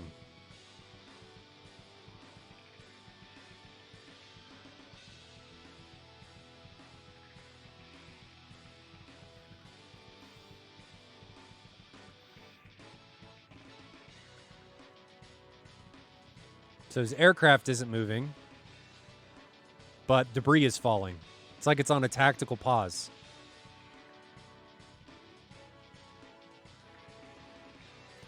Kiwi, we should see quite a few more matches. I don't know how many more we've got. I don't know how many people haven't shown up. There were supposed to be 80 matches today.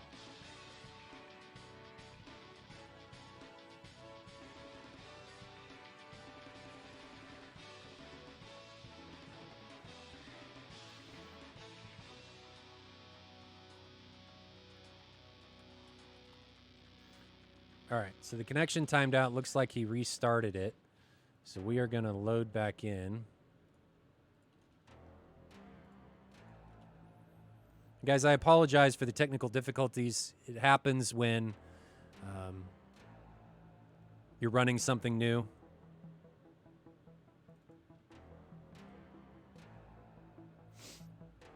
So, in something so complex like this script. Can you please say what is the point of bubble rule? If someone can stay out of the bubble.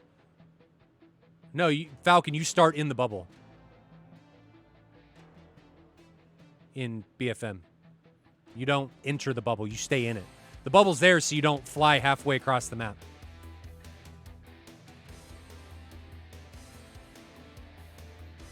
Waiting for server 14 to come back up.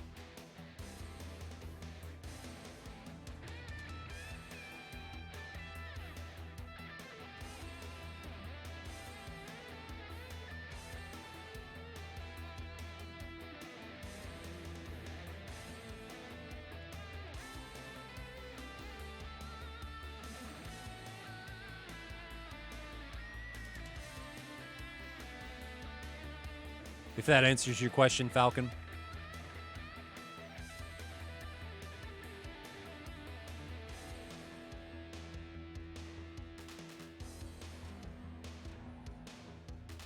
For Saytal, I don't know if this is what you actually meant. We're talking about different things of what can happen with the bubble. There's 14.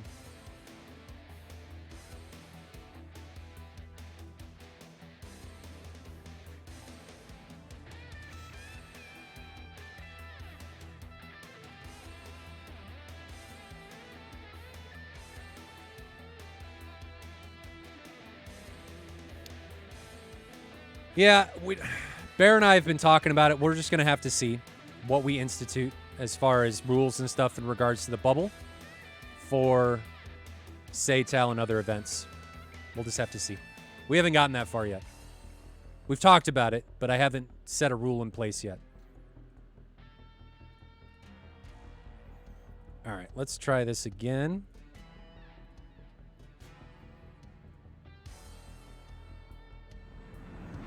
So there's Sun God.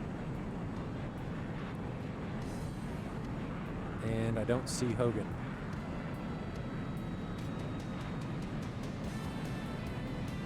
There's Hogan. All right, so here we go.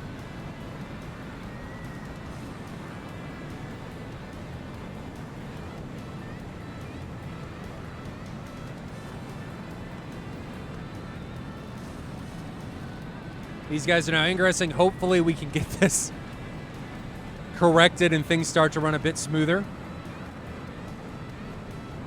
Ingressing towards Bullseye now. How far apart are they? Let's see.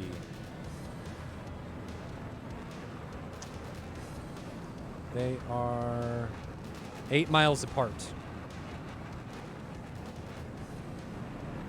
So not close enough yet.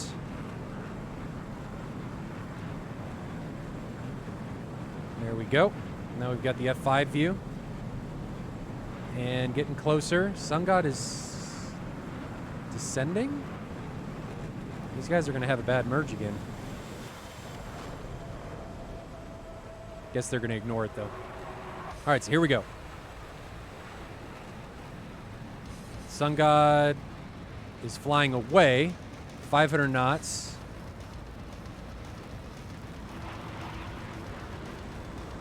So he's on the back foot now, coming through here. He delayed there for a little bit. I'm not sure why, but delayed there for a little bit. I guess waiting to see what ended up happening with the bad merge call. Hogan allowed it. Sun God is on the left. Hogan is on the right. Hogan now being pursued by Sun God. So Sun God somehow has reversed the tides here. Hogan now trying to come up over the top. Sun God in a pretty good position to dictate the direction of the fight.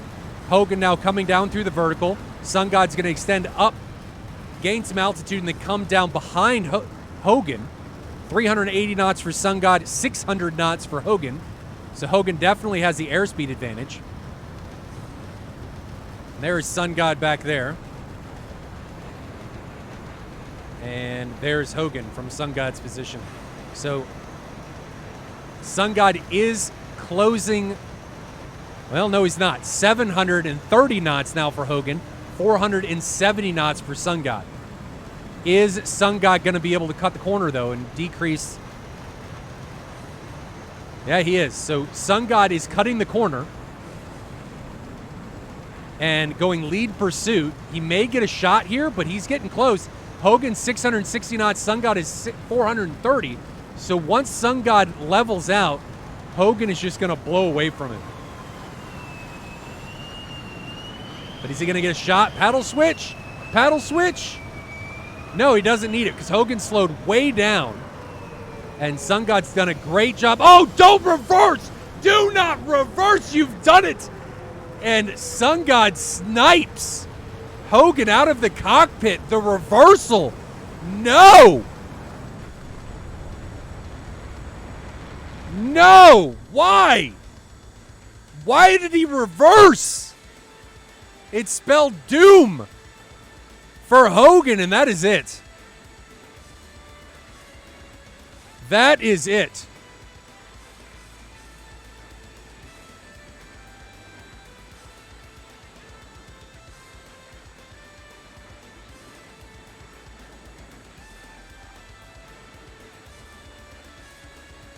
Yeah.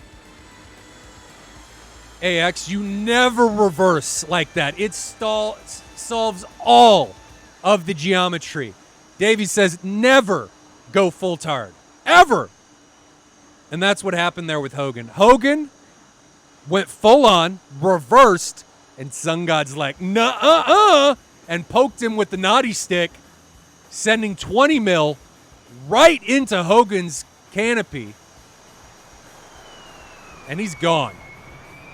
Taken down. It's all she wrote.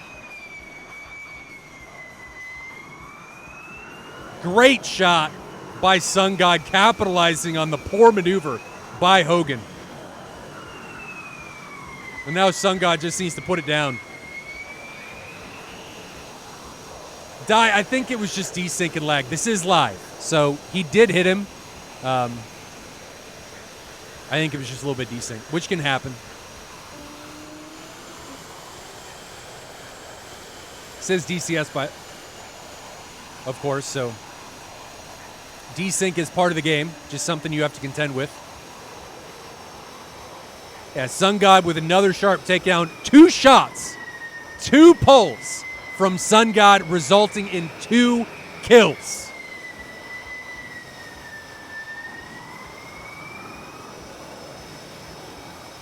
Laser beams.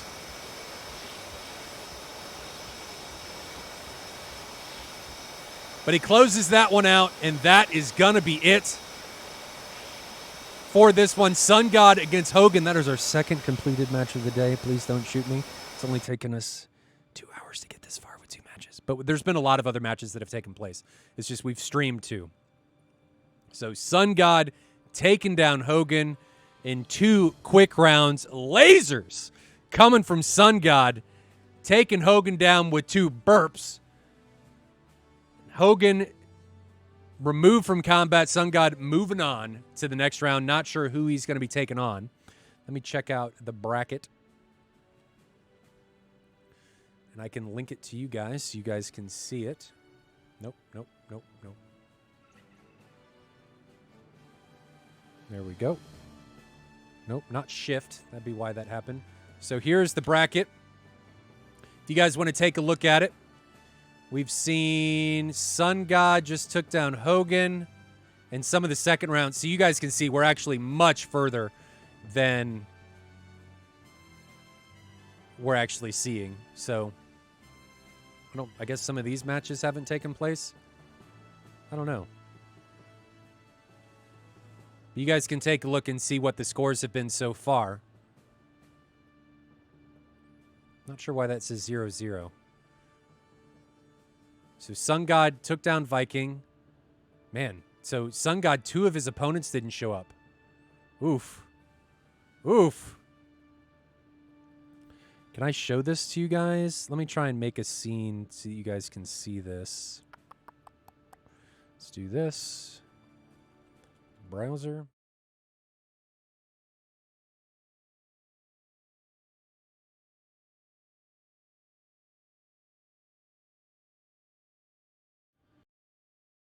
Well, you guys can't see it, but anyway. So Sun God missed his first 2 opponents. We're actually into round 3 already for the majority of this. So Low Blow won his last match, I think, against Dylan. And he took down, I don't think Bumblebee showed up. So Low Blow got a pass against Bumblebee. And now we're on to, I think we're going to watch Low Blow against Captain Bad Touch.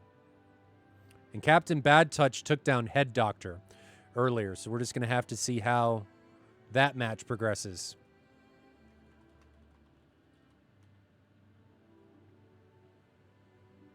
Kind of sad music. But lots of people not showing up today, which is unfortunate. It happens. But my guys, Sean and Bear, are making do. They're making it happen. Davey dropping the 150 bits. Thank you very much. And Crips gifting a sub to the community. That one went to Jabberos. Welcome, brother. Bumblebee on A320 call out. Oh, okay. That makes sense.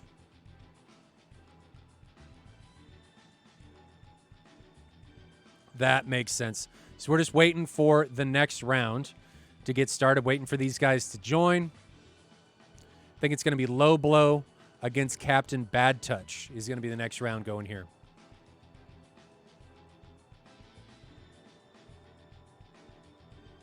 If I missed anything else, any other activity that has gone down here. So we've had 150 bits, Crips gifting something. Nope, we're good. And everything that you guys donate, subscribe, just goes back into making the stream better. No problem, Glock. It happens, brother. Captain Bad Touch, he does touch people pretty well. Does touch people. A lot of times resulting in fiery wrecks. Am I on server 14? I can't tell. Samurai gifting the sub.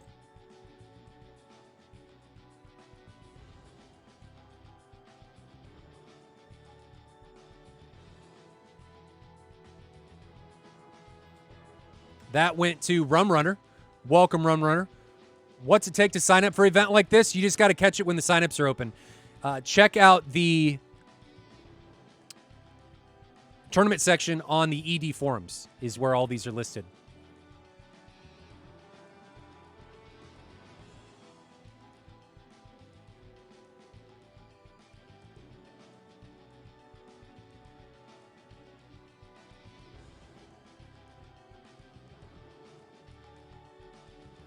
All right, so these guys have gone through the mission banning process. We are loading in. This is Low Blow against Captain Bad Touch. Seems like we're on smooth sailing. And tomorrow, guys, especially, once we're to the elimination rounds, things are going to go very smoothly. It's just going to be one match after another. These opening rounds get a little chaotic. Things happen. I want to thank everybody for bearing with us and making this work. So we're loading into the server. Not sure what map we're going to be on.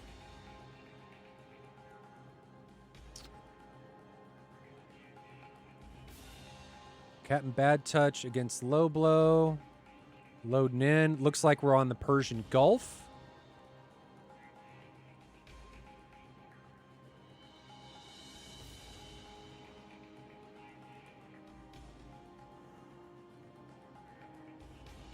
Captain Bad Touch is in a F-18. Low Blow is in a Mirage. So, first dissimilar engagement we've seen so far.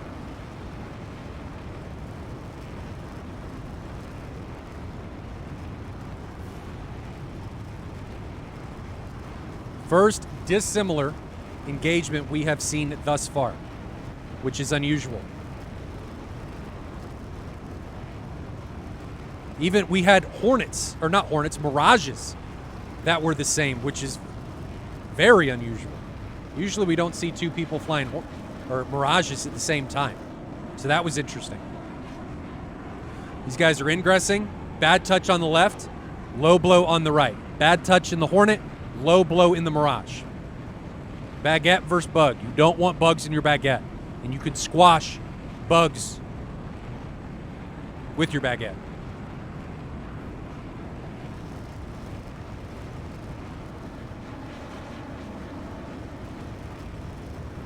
So here we go.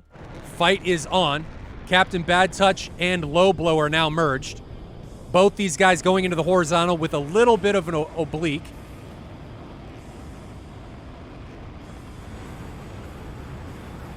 Low Blow looks like he's in the driver's seat, going nose up, 440 knots. He had an energy advantage, so he's in the driver's seat right now against Captain Bad Touch. Captain Bad Touch came over the top. Low Blow now going into the vertical, 260 knots, 400 knots for Captain Bad Touch. Captain Bad Touch needs to try and get some distance and reposition himself, but he's just staying in the constant pull, allowing Low Blow to try and make things happen. Low Blow now looking for the gunshot, trying to go lead pursuit. Is he going to make a shot? He's slowing down 200 knots, 250 knots for Captain Bad Touch. Low Blow needs to get some airspeed back.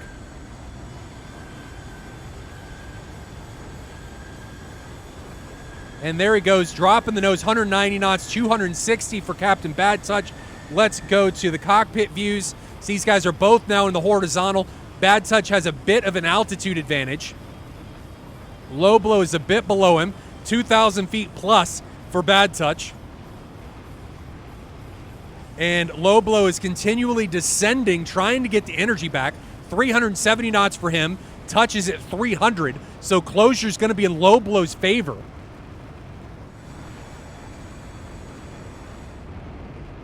And here is Low Blow's F5 and follow-on views, as he looks like he's in the driver's seat here.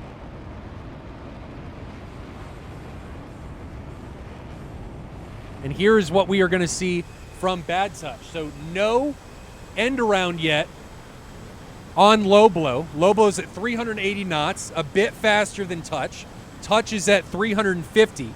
Low Blow now going back into the vertical, trying to make something happen here. He's got the altitude advantage, 100 knots now. He lost all of his airspeed. 190, 200 knots, gaining it back rapidly. He's going to gain more back as Touch goes back into the vertical. Watch these guys F5 views. So now this is a vertical fight instead of horizontal. And I say that, Low Blow takes it back into the horizontal. And then Touch follows him. Low Blow is very, very slow. No energy on his aircraft. Touch is doing a bit better on energy management. Low Blow recognizes that and then dives. But Touch, having the altitude advantage, is now converting that into energy and dives in onto Low Blow 6. So Touch now has the 6 of Low Blow and looks like he's in the driver's seat, trying to fight for that shot. 400 knots for him, 400 knots for Low Blow. So I don't think we're going to see an overshoot. Low Blow, though, rapidly decelerating. And I think he's going to force the overshoot. Is he going to be able to convert it? Maybe 230 knots for Touch and 130 knots for low blow. Looks like he forced the overshoot. He's going to be able to get guns on. No, he doesn't have the rudder authority to be able to get over and get a shot on target, but great defensive maneuver by low blow, rapidly decelerating and forcing the overshoot from Bad Touch. So Bad Touch now on the defensive a bit. Low blow needs to try and convert this and get into the 6, but low blow's just been lacking energy this whole time. Again, down to under 150 knots. Trying to fight for that 6 of the Hornet. And we may have a shot. Captain Bad Touch takes a shot and looks like he got some rounds on target. I see damage on low blow's aircraft.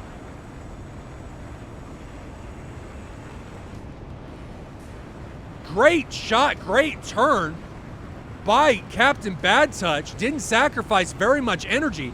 He's still in the energy advantage. Low blow again, under 200 knots.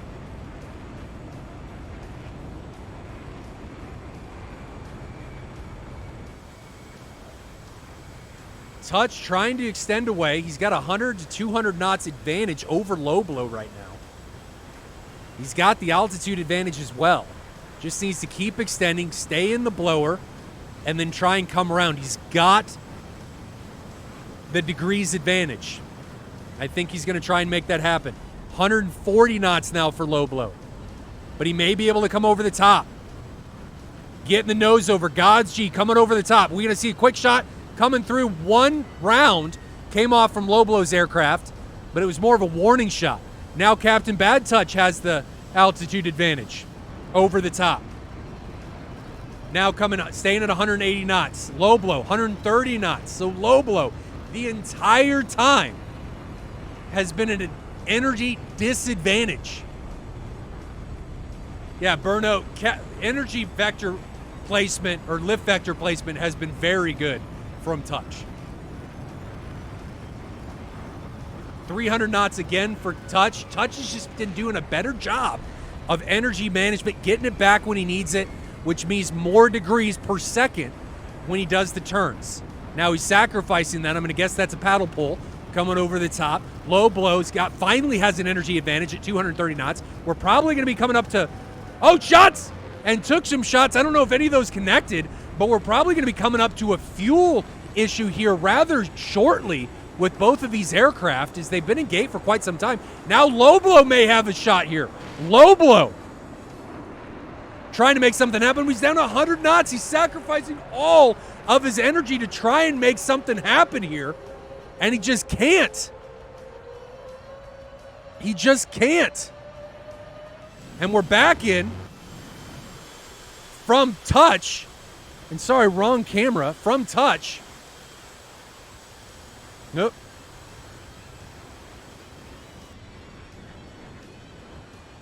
There we go. So from Touch, and Touch got another shot off.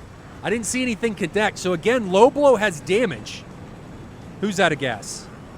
I don't think anybody. Oh, is low blow out of gas? Low blow's out of gas! Wow. So Touch able to take it. Got the battle damage onto low blow's aircraft. And then low blow seems to have run out of fuel. So a bit better fuel management coming from Touch. And I'm going to say that went down to altitude management. Touch virtually the entire time was above low blow. Now, I could be saying stuff wrong, guys. I'm not a BFM fighter. I'm just saying what I think. So take it with a grain of salt. Feel free to tell me, Moltar, you're a moron. Feel free to tell me that in chat. I'm not going to take that personally. Please correct me if I'm saying things that are wrong, or if you disagree with me. I want to see that in chat. So please, please, please do that. Captain Bad Touch now throwing it down onto finals here on Persian Gulf.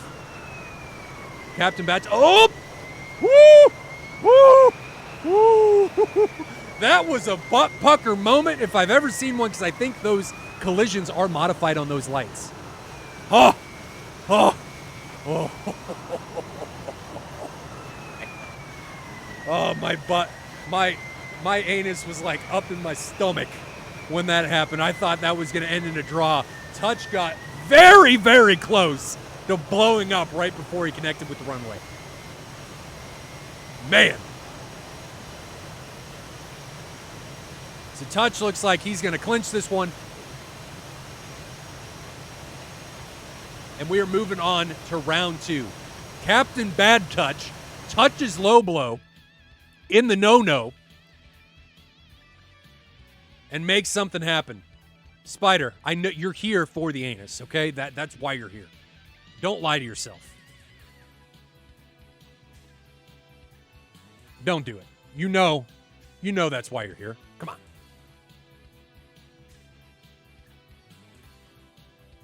So we're going into round 2. Captain Bad Touch coming off the round 1 victory in a close round, but I think he had command a lot of it. Am I missing something?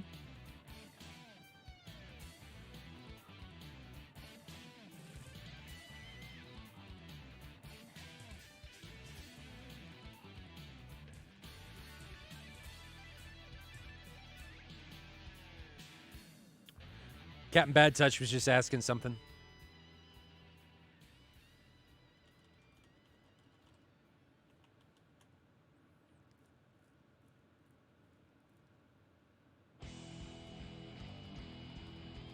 All right, here we go. So round 2, underway, Captain Bad Touch with the round 1 victory in the Hornet against the Mirage of Low Blow here on Persian Gulf. And Captain Bad Touch was in the driver's seat virtually the whole time. It seemed like a close match, but he had the energy advantage, the altitude advantage. He seemed to be making smarter plays, not overexerting his aircraft and expending that energy. Low Blow seemed to be very slow for a big part of that. And I think that was his downfall. So if Low Blow is able to maintain his energy state a bit better, I think we're going to see a very different match or round coming into this one. Captain Bad Touch has got to maintain the same coming in here to round 2.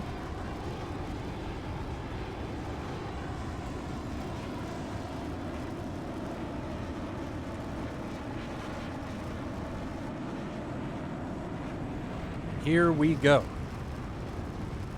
Just waiting for the F5 views to check in. These guys have got to be a bit closer. They're both in blower coming in. Captain Bad Touch, 530 knots. Low Blow, 400 or 500 knots roundabouts. Close enough. There we go. All right, so F5 is underway. We need to see a good merge. Good merge. Fight is on. And Touch is going into an oblique, and Low Blow is going down. Interesting that he's going down. Sacrificing a bit of that altitude. Touch, on the flip side of that coin, went up. Low Blow went down. So polar opposites here. And much faster from Low Blow. Staying in blower. Now coming up in the vertical. I think Low Blow has the nose authority advantage here against Touch. Oh! Good maneuver. But if Touch recognizes this, Touch is in a much better position energy-wise and is just going to be able to extend. No. Low Blow's equalizing this. So Low Blow is in a pretty good position.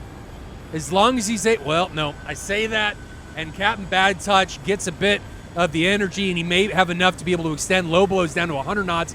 Touch is almost 300 knots. He's just going to be able to run away.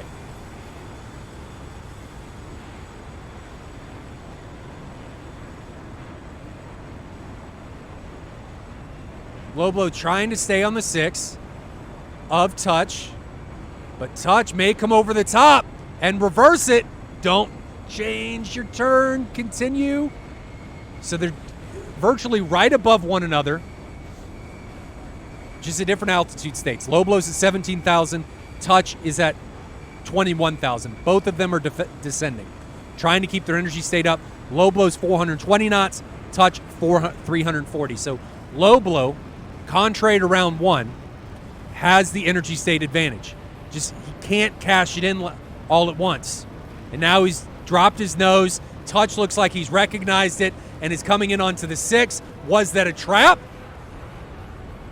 Maybe. Low blow comes up, and low blow now may be having the 6 of touch. But well, I thought he was slow. 300 knots, touches at 400. So low blow now finding himself in the driver's seat. Is he going to cash it all in here, trying to get a shot? Looks like it. Guns out. Didn't see anything connect. Not quite.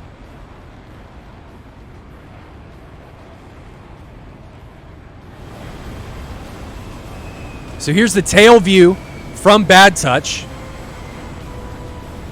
Trying to find low blow. Low blow's actually in front. Up. There he is. Oh, I lost him. Oh, no. Okay, so I thought I had him, but we lost him. So now we're back into it. Seems like a neutral. No, Captain Bad Touch finds himself in the driver's seat. Not enough chips to cash in, though. Low blow is very slow, 80 knots, may be able to force the overshoot. Captain Bad Touch is also very slow, 90 knots, but knows authority of low blow, edging around Captain Bad Touch. No! And gets taken down. Man! Davey says it right, just absolutely fucked. Man!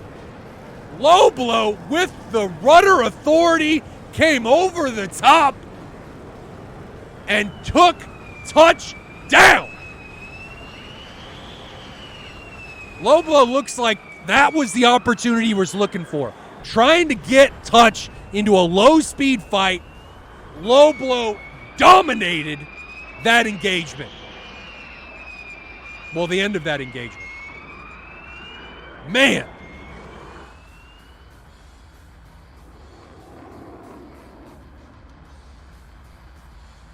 I thought he was too slow, but we just saw the nose coming and coming and coming and coming. And then we saw Captain Bad Touch coming up through the pipper.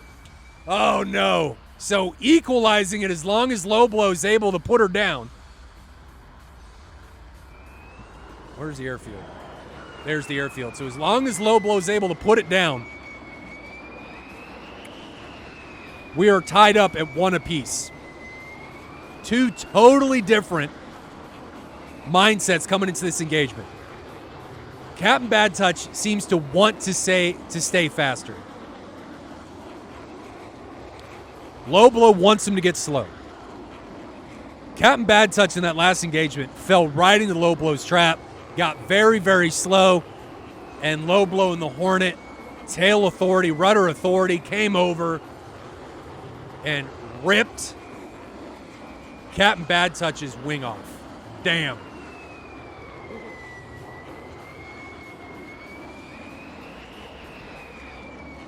So we're on finals here on the Persian Gulf. We're going to be, I think, going to round 2. Low blow should have no problem putting this one down.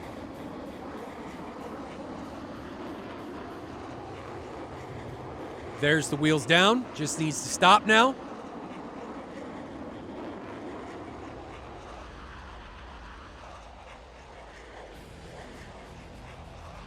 And he's slowing down. We are going to be going on to round 3. Man, what a round. Will this continue? Tied up 1 apiece going into round 3. Winner takes all.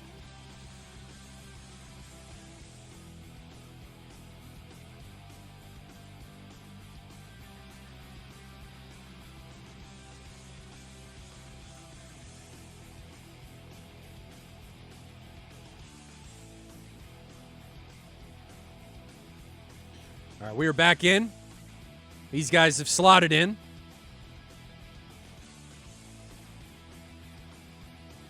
Bad Touch is back in.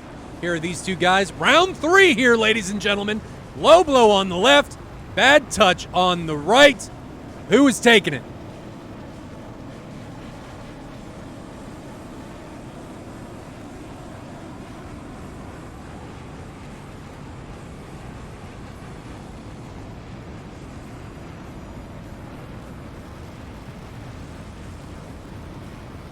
Low blow had a pretty commanding victory there in round 2. Davey says 50-50. Possible. 50-50 is possible. Could drop. Could be a true 50-50. Coming up over the airfield. These fights are centered over top of airfield, so these guys don't have to fly very far in order to land.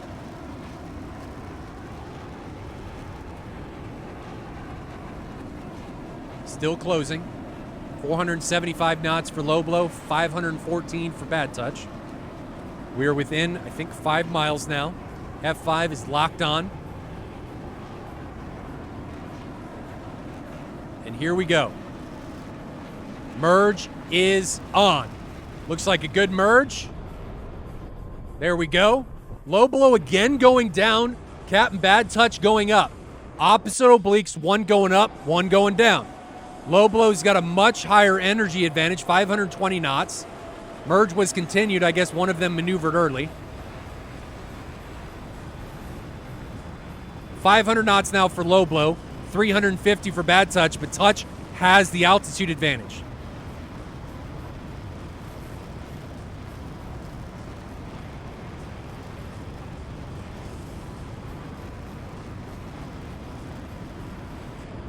There's the neutral merge. Low blow cashing in the chips, trying to get around to that 6.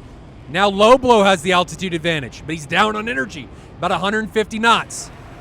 Oh, good maneuver by low blow, reversing the turn, putting some shells out there. He's on the 6 of touch, about 100 knots down though in the energy state. He's got to get it back. Lets the nose drop down, trying to gain and cash in some altitude for energy. He's now above touch in energy. Touch is below 300 knots. Low blow is 340. And low blow looks like he's in the driver's seat. Oops, sorry, guys. Wrong button.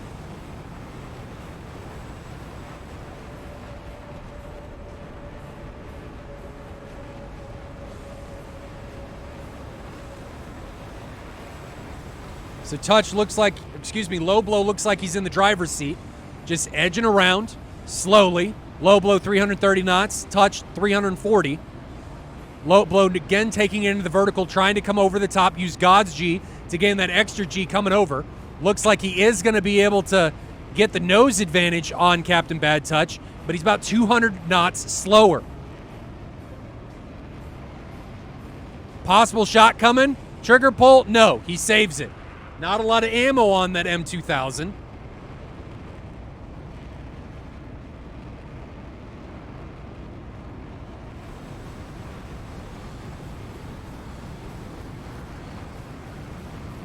$280 knots now for touch, 220 for low blow. Touch again has the altitude advantage by about 1,000 knots, but he's cashed that in. Now descending. Low blow now with the altitude advantage, coming over top. Trying to get God's G again, and looks like he may have the 6 once more, unless touch is able to come back into him. No, low blow decides against it and turns away. Losing SA, now diving for the deck, trying to get that energy back, 450 knots for him. Touch is at 320. Touch now, following through the vertical. Low blow now, gonna try and turn this into a vertical fight. He's got more energy. Oh, shots, but they barely miss from touch onto low blow. It was a good shot opportunity. 220 knots now for low blow, 380 for touch. Touch again with the energy advantage. But low blow continues to find the backside of touch. So low blow with the positional advantage, touch with the energy advantage.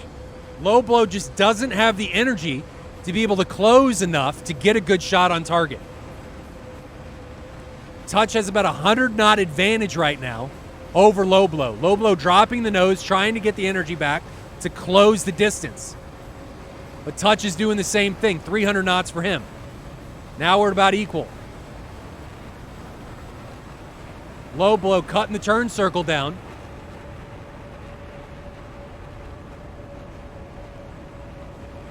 Low blow's got about a 50-knot advantage in energy. but Touch has a pretty significant altitude advantage. Low Blow recognizes that Touch is trying to dive on him, turns into the vertical and cuts that off. Oh, come over the top. Come over the top. You've got him, Low Blow. Ah, but Touch goes back up, recognizing that it has more energy here. Good recognition from both pilots when they're at a disadvantage, cashing in their energy to put them at either a neutral or advantageous position. Lobo just keeps finding himself in positions where he's on the 6, but he just doesn't have the energy to connect.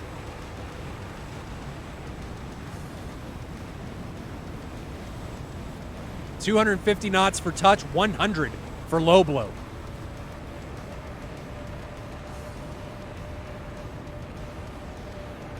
So continuous better energy maintenance being done by Touch, but better position by Low Blow for the majority of this match. And fuel, Davey, may be an issue here. Both guys now into a neutral fight. Nobody really has the advantage here. Head-on pass, 11,000 feet. 9,000 feet now for the Hornet. And again, Low Blow finds himself the 6 of Touch, but he just is so far down on energy. Oh, shots just off target. Good opportunity there for Low Blow. Couldn't make him connect. He cashed his energy in there.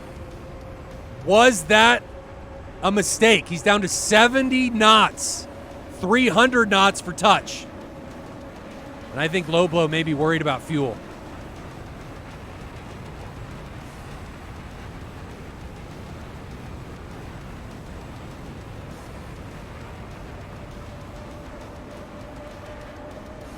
Gods, that was a solid shot. He cast a lot of his energy in.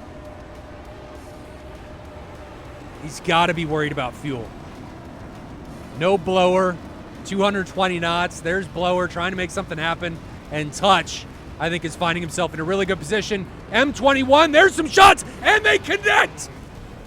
Low Blow now leaking fuel, smoking. He got hit. No huge amount of damage. Looks like all of his control surfaces are intact. Not sure if they're working.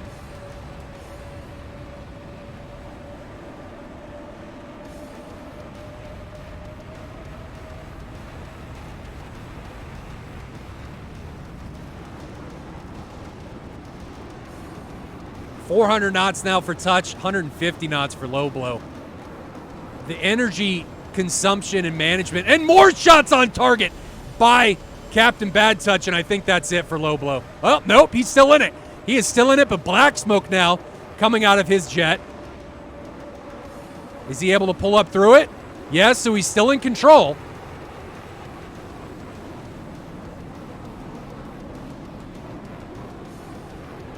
And I think he's out of fuel.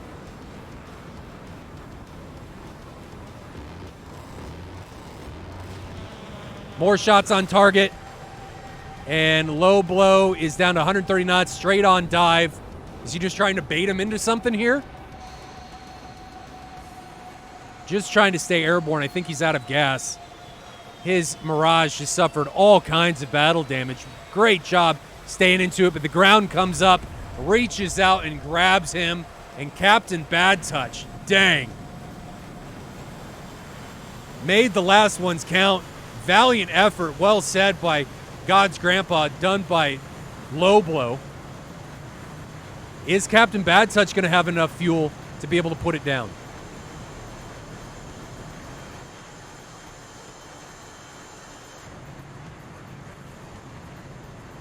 There's the airfield.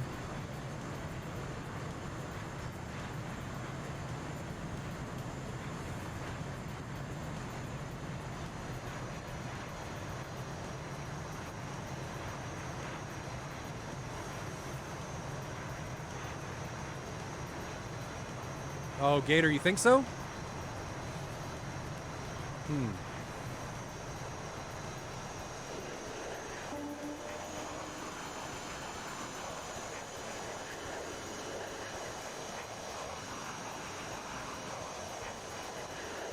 So Captain Bad Touch now, kind of in a funky finals.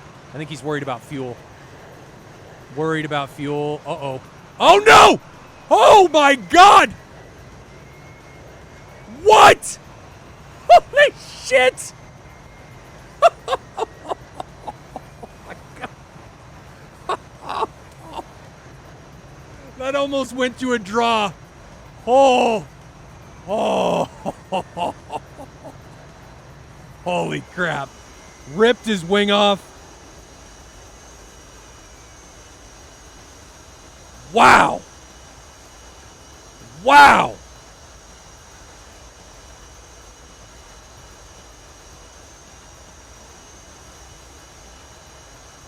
So he won. He didn't die. Celebratory victory fire.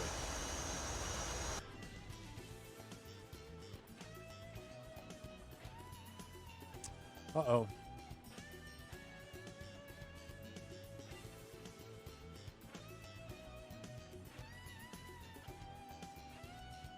Discord go down?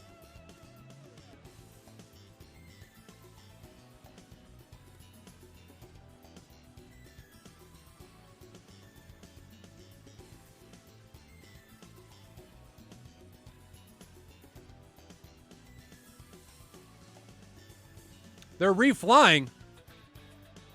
What? Why?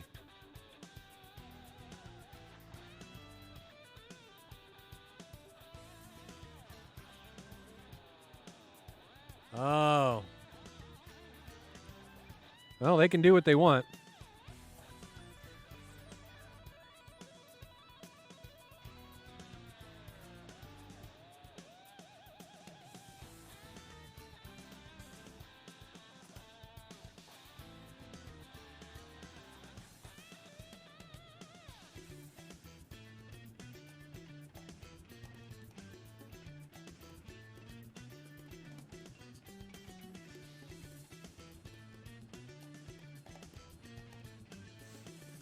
All right, so we are back in. They both agreed to a refly, which is up to the pilots. I'm not going to get in the way of that. If that's what they want to do, they want to do.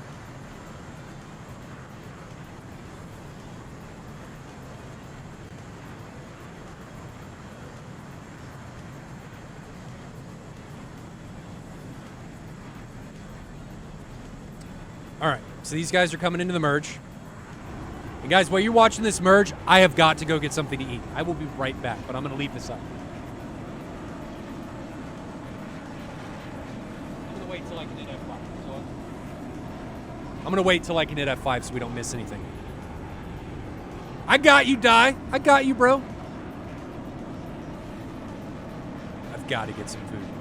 This happens to me when I'm streaming for a while. I don't want to let it go too long or I'll start feeling like crap. So merge should be going down here soon. There's that one.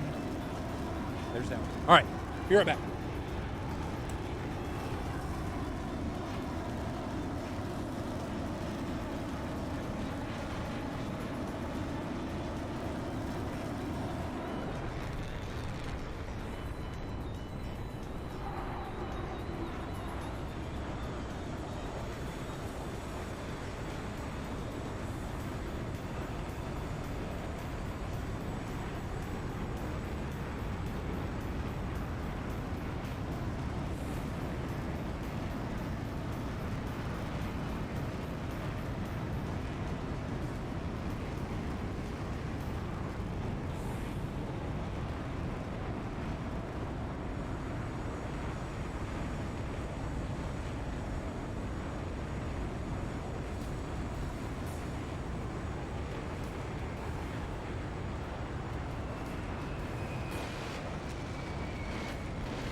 I am back.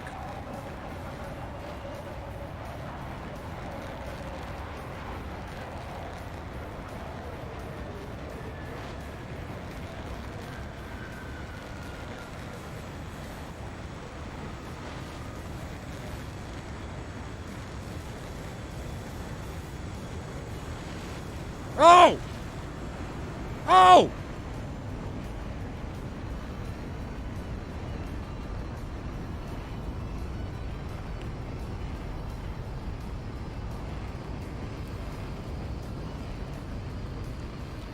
So they refly the match, and Low Blow takes it.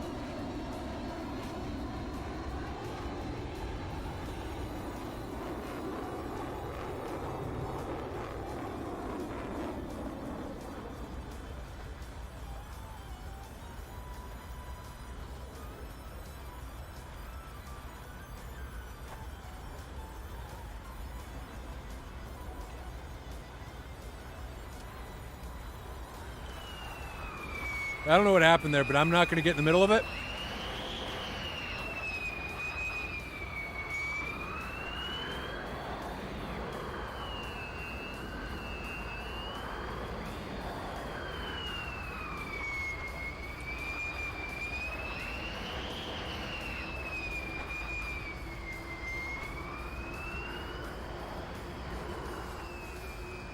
Is the stream okay?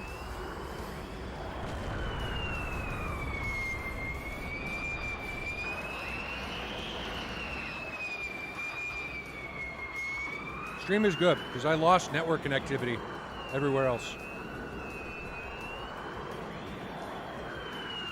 Huh. At least this stayed up.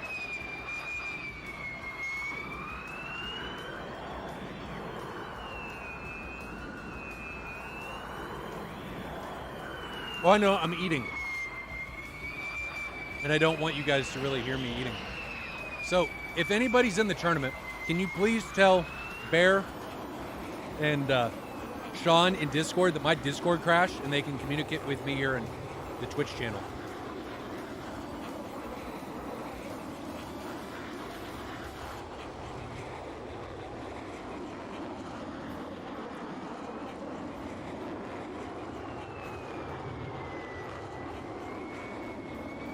No, Rage, I don't think it was a judge issue. They agreed to it, but I didn't see what just happened here. I have no idea. I saw you guys talking about how Cap didn't seem like he was flying in the previous round, so I'm not really sure.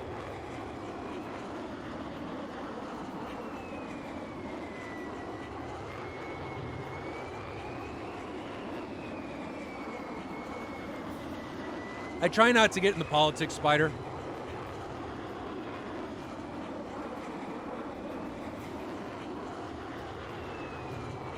It's a bit of a pain when you try and get into... If they agreed to it, they agreed to it. The only thing I can say for Low Blow in the future, if it was that he couldn't eject, bind ejection to your HOTAS.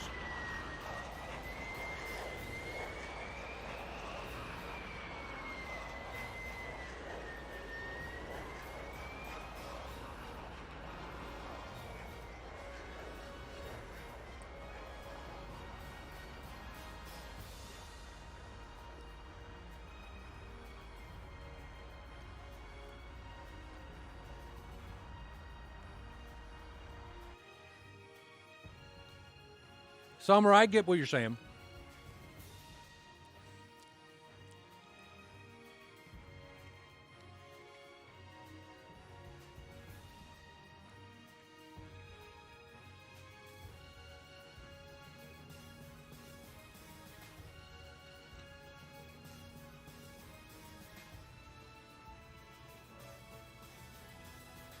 Faisal, you would have had to join weeks ago when the signups were open.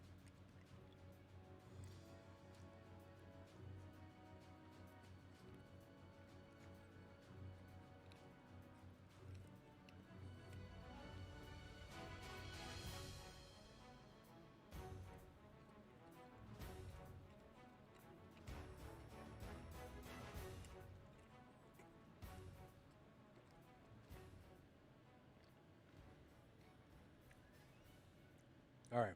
Sorry, guys. I'm finishing eating.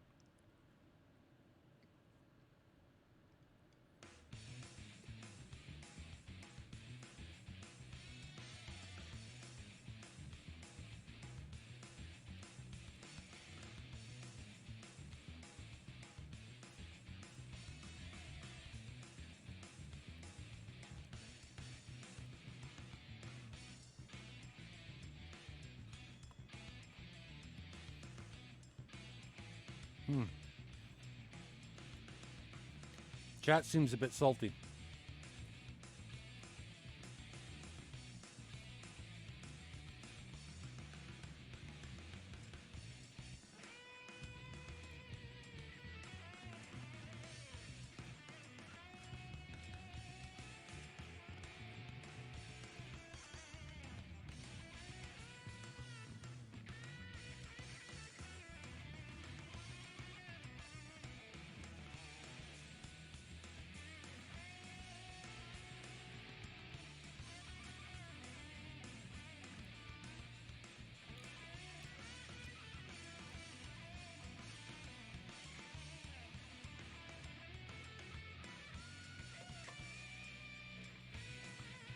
All right. What is going on with my network?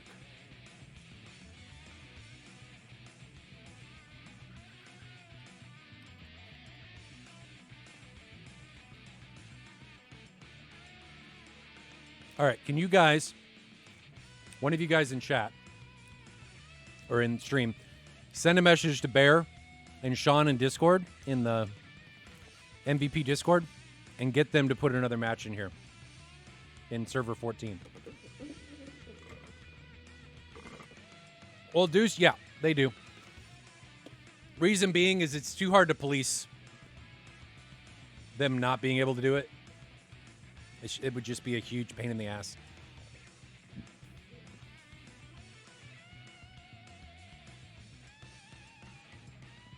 Well, the server will time out. That's not what I'm worried about. I need them to put a couple more pilots in here. Thanks, Mugga. Much appreciated. And my internet's died like halfway, but it's still transmitting the stream. And I'm still able to get all the DCS stuff. So I don't really know what's going on.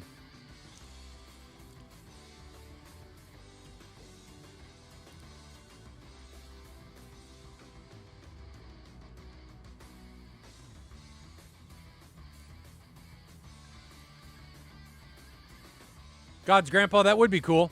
I'd like to see that.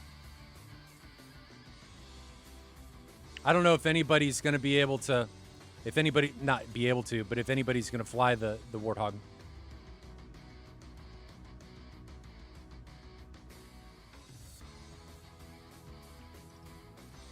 Tempest with the 100 bits. Thank you very much, brother. It says, thanks to everyone setting up and supporting this event. See you all tomorrow. Yeah, see you tomorrow. We may be done. Blow, no problem. I know there was some controversy in there, but if you and Captain Bad Such agreed to something, I'm not going to get in the way of anything. Are we done?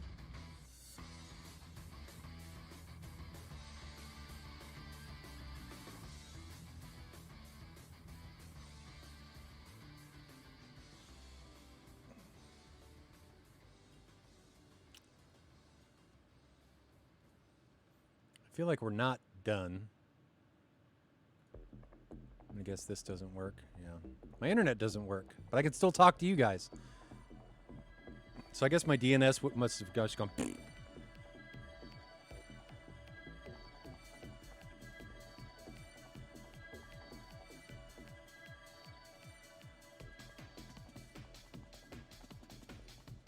Task Force tried it one more? What do you mean? Is there only one more round that we're going to stream?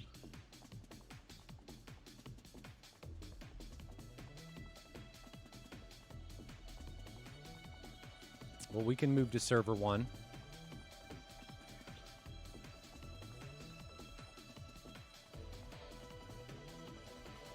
For anybody that's just joining us or doesn't know what this is a Dogfight 1v1 BFM tournament sponsored by Real Simulator. If you guys want to check this out, this is the grip that the winner will get. Custom 1 of 16 grip with all the internals. You don't even need the base for this thing. It is phenomenal. Real Sim does an awesome job with their stuff. It's a 3D scanned 1-to-1 version of the F18 grip. Uh-oh. Uh-oh. I may need to restart, guys. Because I don't see any servers. My DNS is poop. All right, Mugga, just tell him I gotta restart. So, guys, the stream is going to go down for a minute. I need to restart my router. So I will be right back.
Sweet! We be back!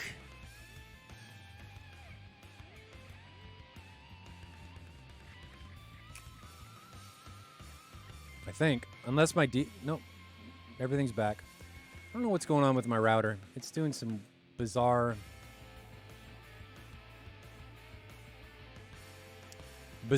stuff. All right, but we are back. And we are going into, I think it was server 1. I think Savior's in server 1.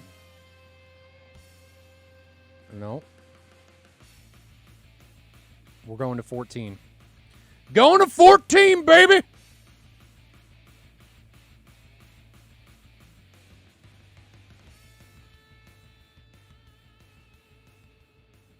All right, thanks for the 2 bits.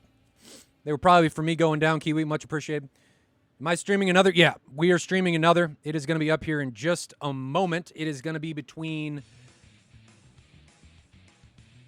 SAR, the Gothnik SAR, and Savior. Let me load in here. There we go. Boom, boom. Boom, and here we go.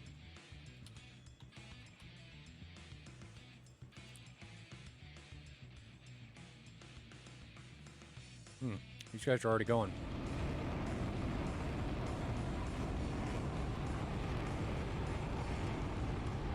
So here we are, Savior against SAR. And I guess they started... Ooh, a JF-17? What? What?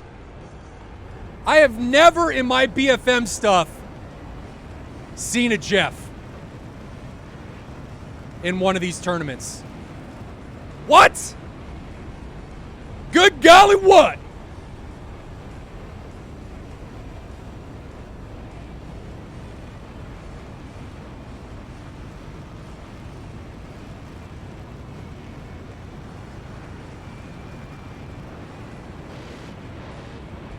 Shots coming off. Sorry, guys, just trying to get some stuff going here. There we go. And boop.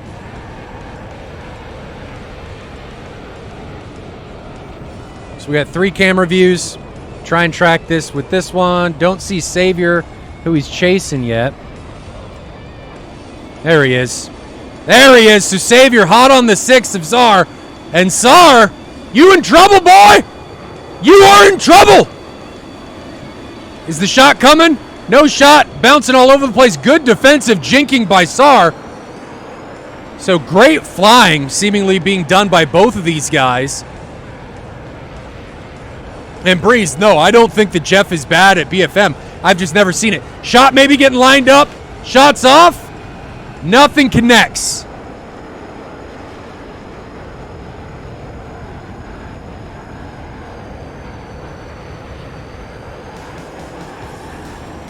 More shots. Anything hit? I saw 1 round hit the Jeff.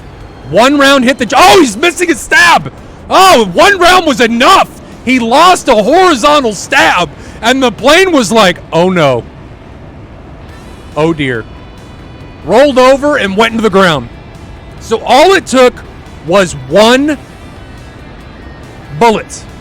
1 round from the big old doozy. And it took the Jeff, took Czar down, and Savior takes that one. I don't know if that was round 1 or not. But damn. I mean, Samurai, if something you made got hit by a 20 mil, it'd probably get vaporized. So a horizontal stab falling off, I can't really fault him. The Japanese Zero has better armor than the Jeff.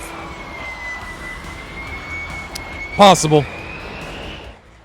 And you're right, the Mirage is 30 mil.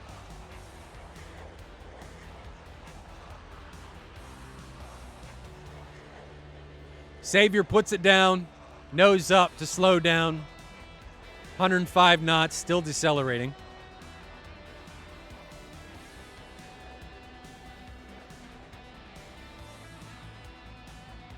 I don't know if that was round 1 or round 2. And there's the stop.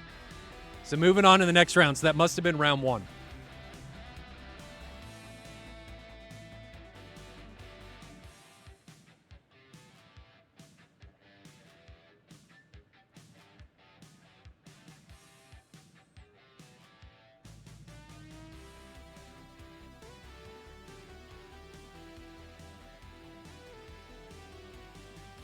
These guys have slotted in again.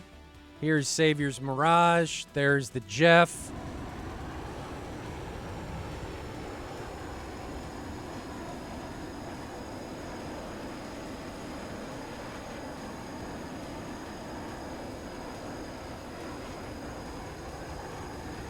All right. Kiwi, thank you again for the bits. Much appreciated.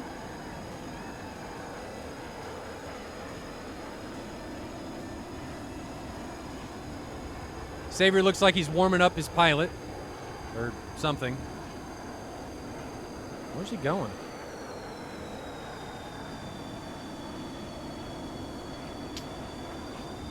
Savior, what are you doing? 1,300 feet. He's now climbing 430 knots. Okay, he's back on track. I guess he was just warming up his pilot.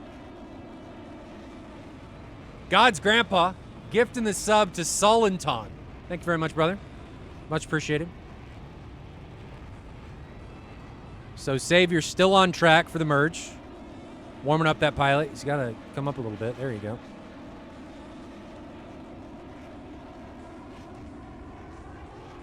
These guys are close enough. Uh-oh. I didn't break it. There we go. There's the merge.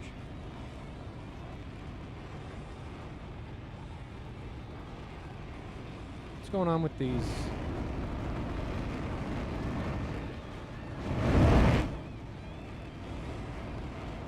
The volumes seem to be foobar. But that's okay. Oh, it's because we're not on the right camera. because Moltar's a moron. Hold on, guys. Sorry. There we go. Wondering why it wasn't working. I fixed it.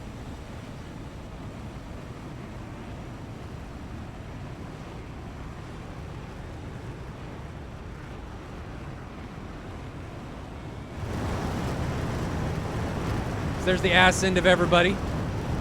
And the F5 views from everybody. Savior's on the left. Tsar is on the right.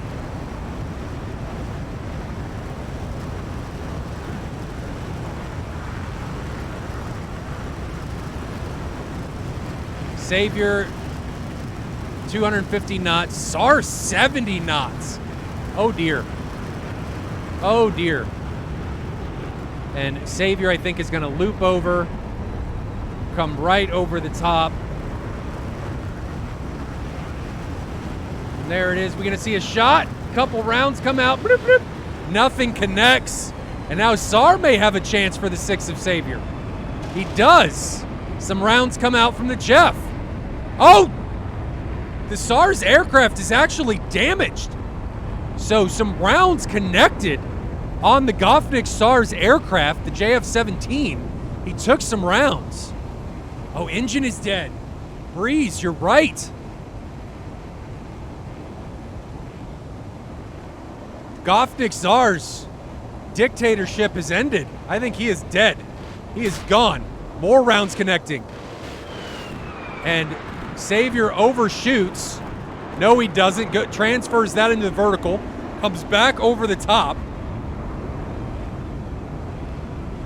And repositions himself again for the 6. He's got to be careful about running out of ammo. There is a shot! One connects on the behind of Gofnik Tsar, and his plane goes kaboom. It is gone. It is in pieces, and you need wings to fly.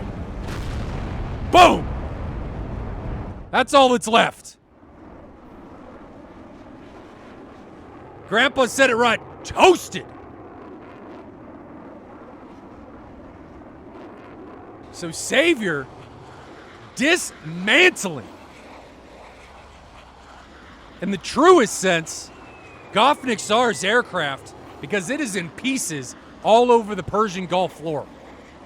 And he puts it down nice and smooth center line on the Persian Gulf airfield, and I think this is going to be it.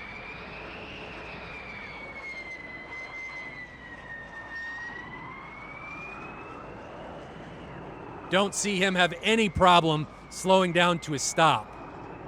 Here in round 2, he's going to solidify this one in 2 rounds, giving him the match victory, and we are going to be moving on to the next match. What a showcase by Savior. He is going to be a man to watch. The Gofnik Tsar definitely did a good job, but could not withstand the 30 mil of Savior's Mirage 2000. Just couldn't take the pounding.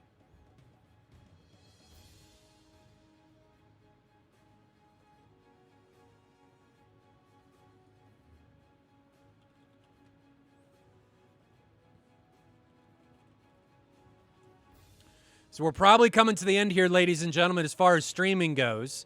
But we will be back tomorrow with more consistent action. We've got 12 matches tomorrow, and Bear actually says he doesn't think there's any more. Okay, so he doesn't think there's any more matches. That is fine. So we actually didn't do too bad. I would have liked to stream some more. No, we actually streamed right around the amount that I thought we should stream. Okay, so we actually didn't do too bad. So looking at the schedule, we should have streamed... Well, I think we were a little bit short, but that's okay. So tomorrow, we've got not 12 matches. We have 7 matches tomorrow. Maybe a few more depending on if we missed any today. But 7 matches tomorrow. 1,500 Zulu. There are still fights in Server 7. Okay, let's go have a look.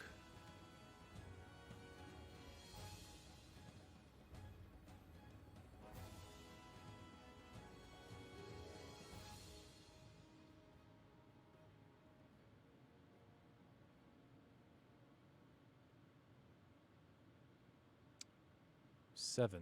Nope, nobody's home in 7. They must have just ended. They are done. So I think everybody's done. I think we're done for the day. Task Force Trident. So what's going to happen? Tomorrow, we are going to be back. 1500 Zulu. Tomorrow's going to be a lot more organized. It's not going to be as chaotic as it was today. It was trying to get people to understand how the mission worked. There were some bugs. There were a lot of no-shows, which is normal for this type of event. It is what it is. But tomorrow, we'll be back at 1500 Zulu, and we will go to the completion of the tournament. So tomorrow's matches are going to be pretty good.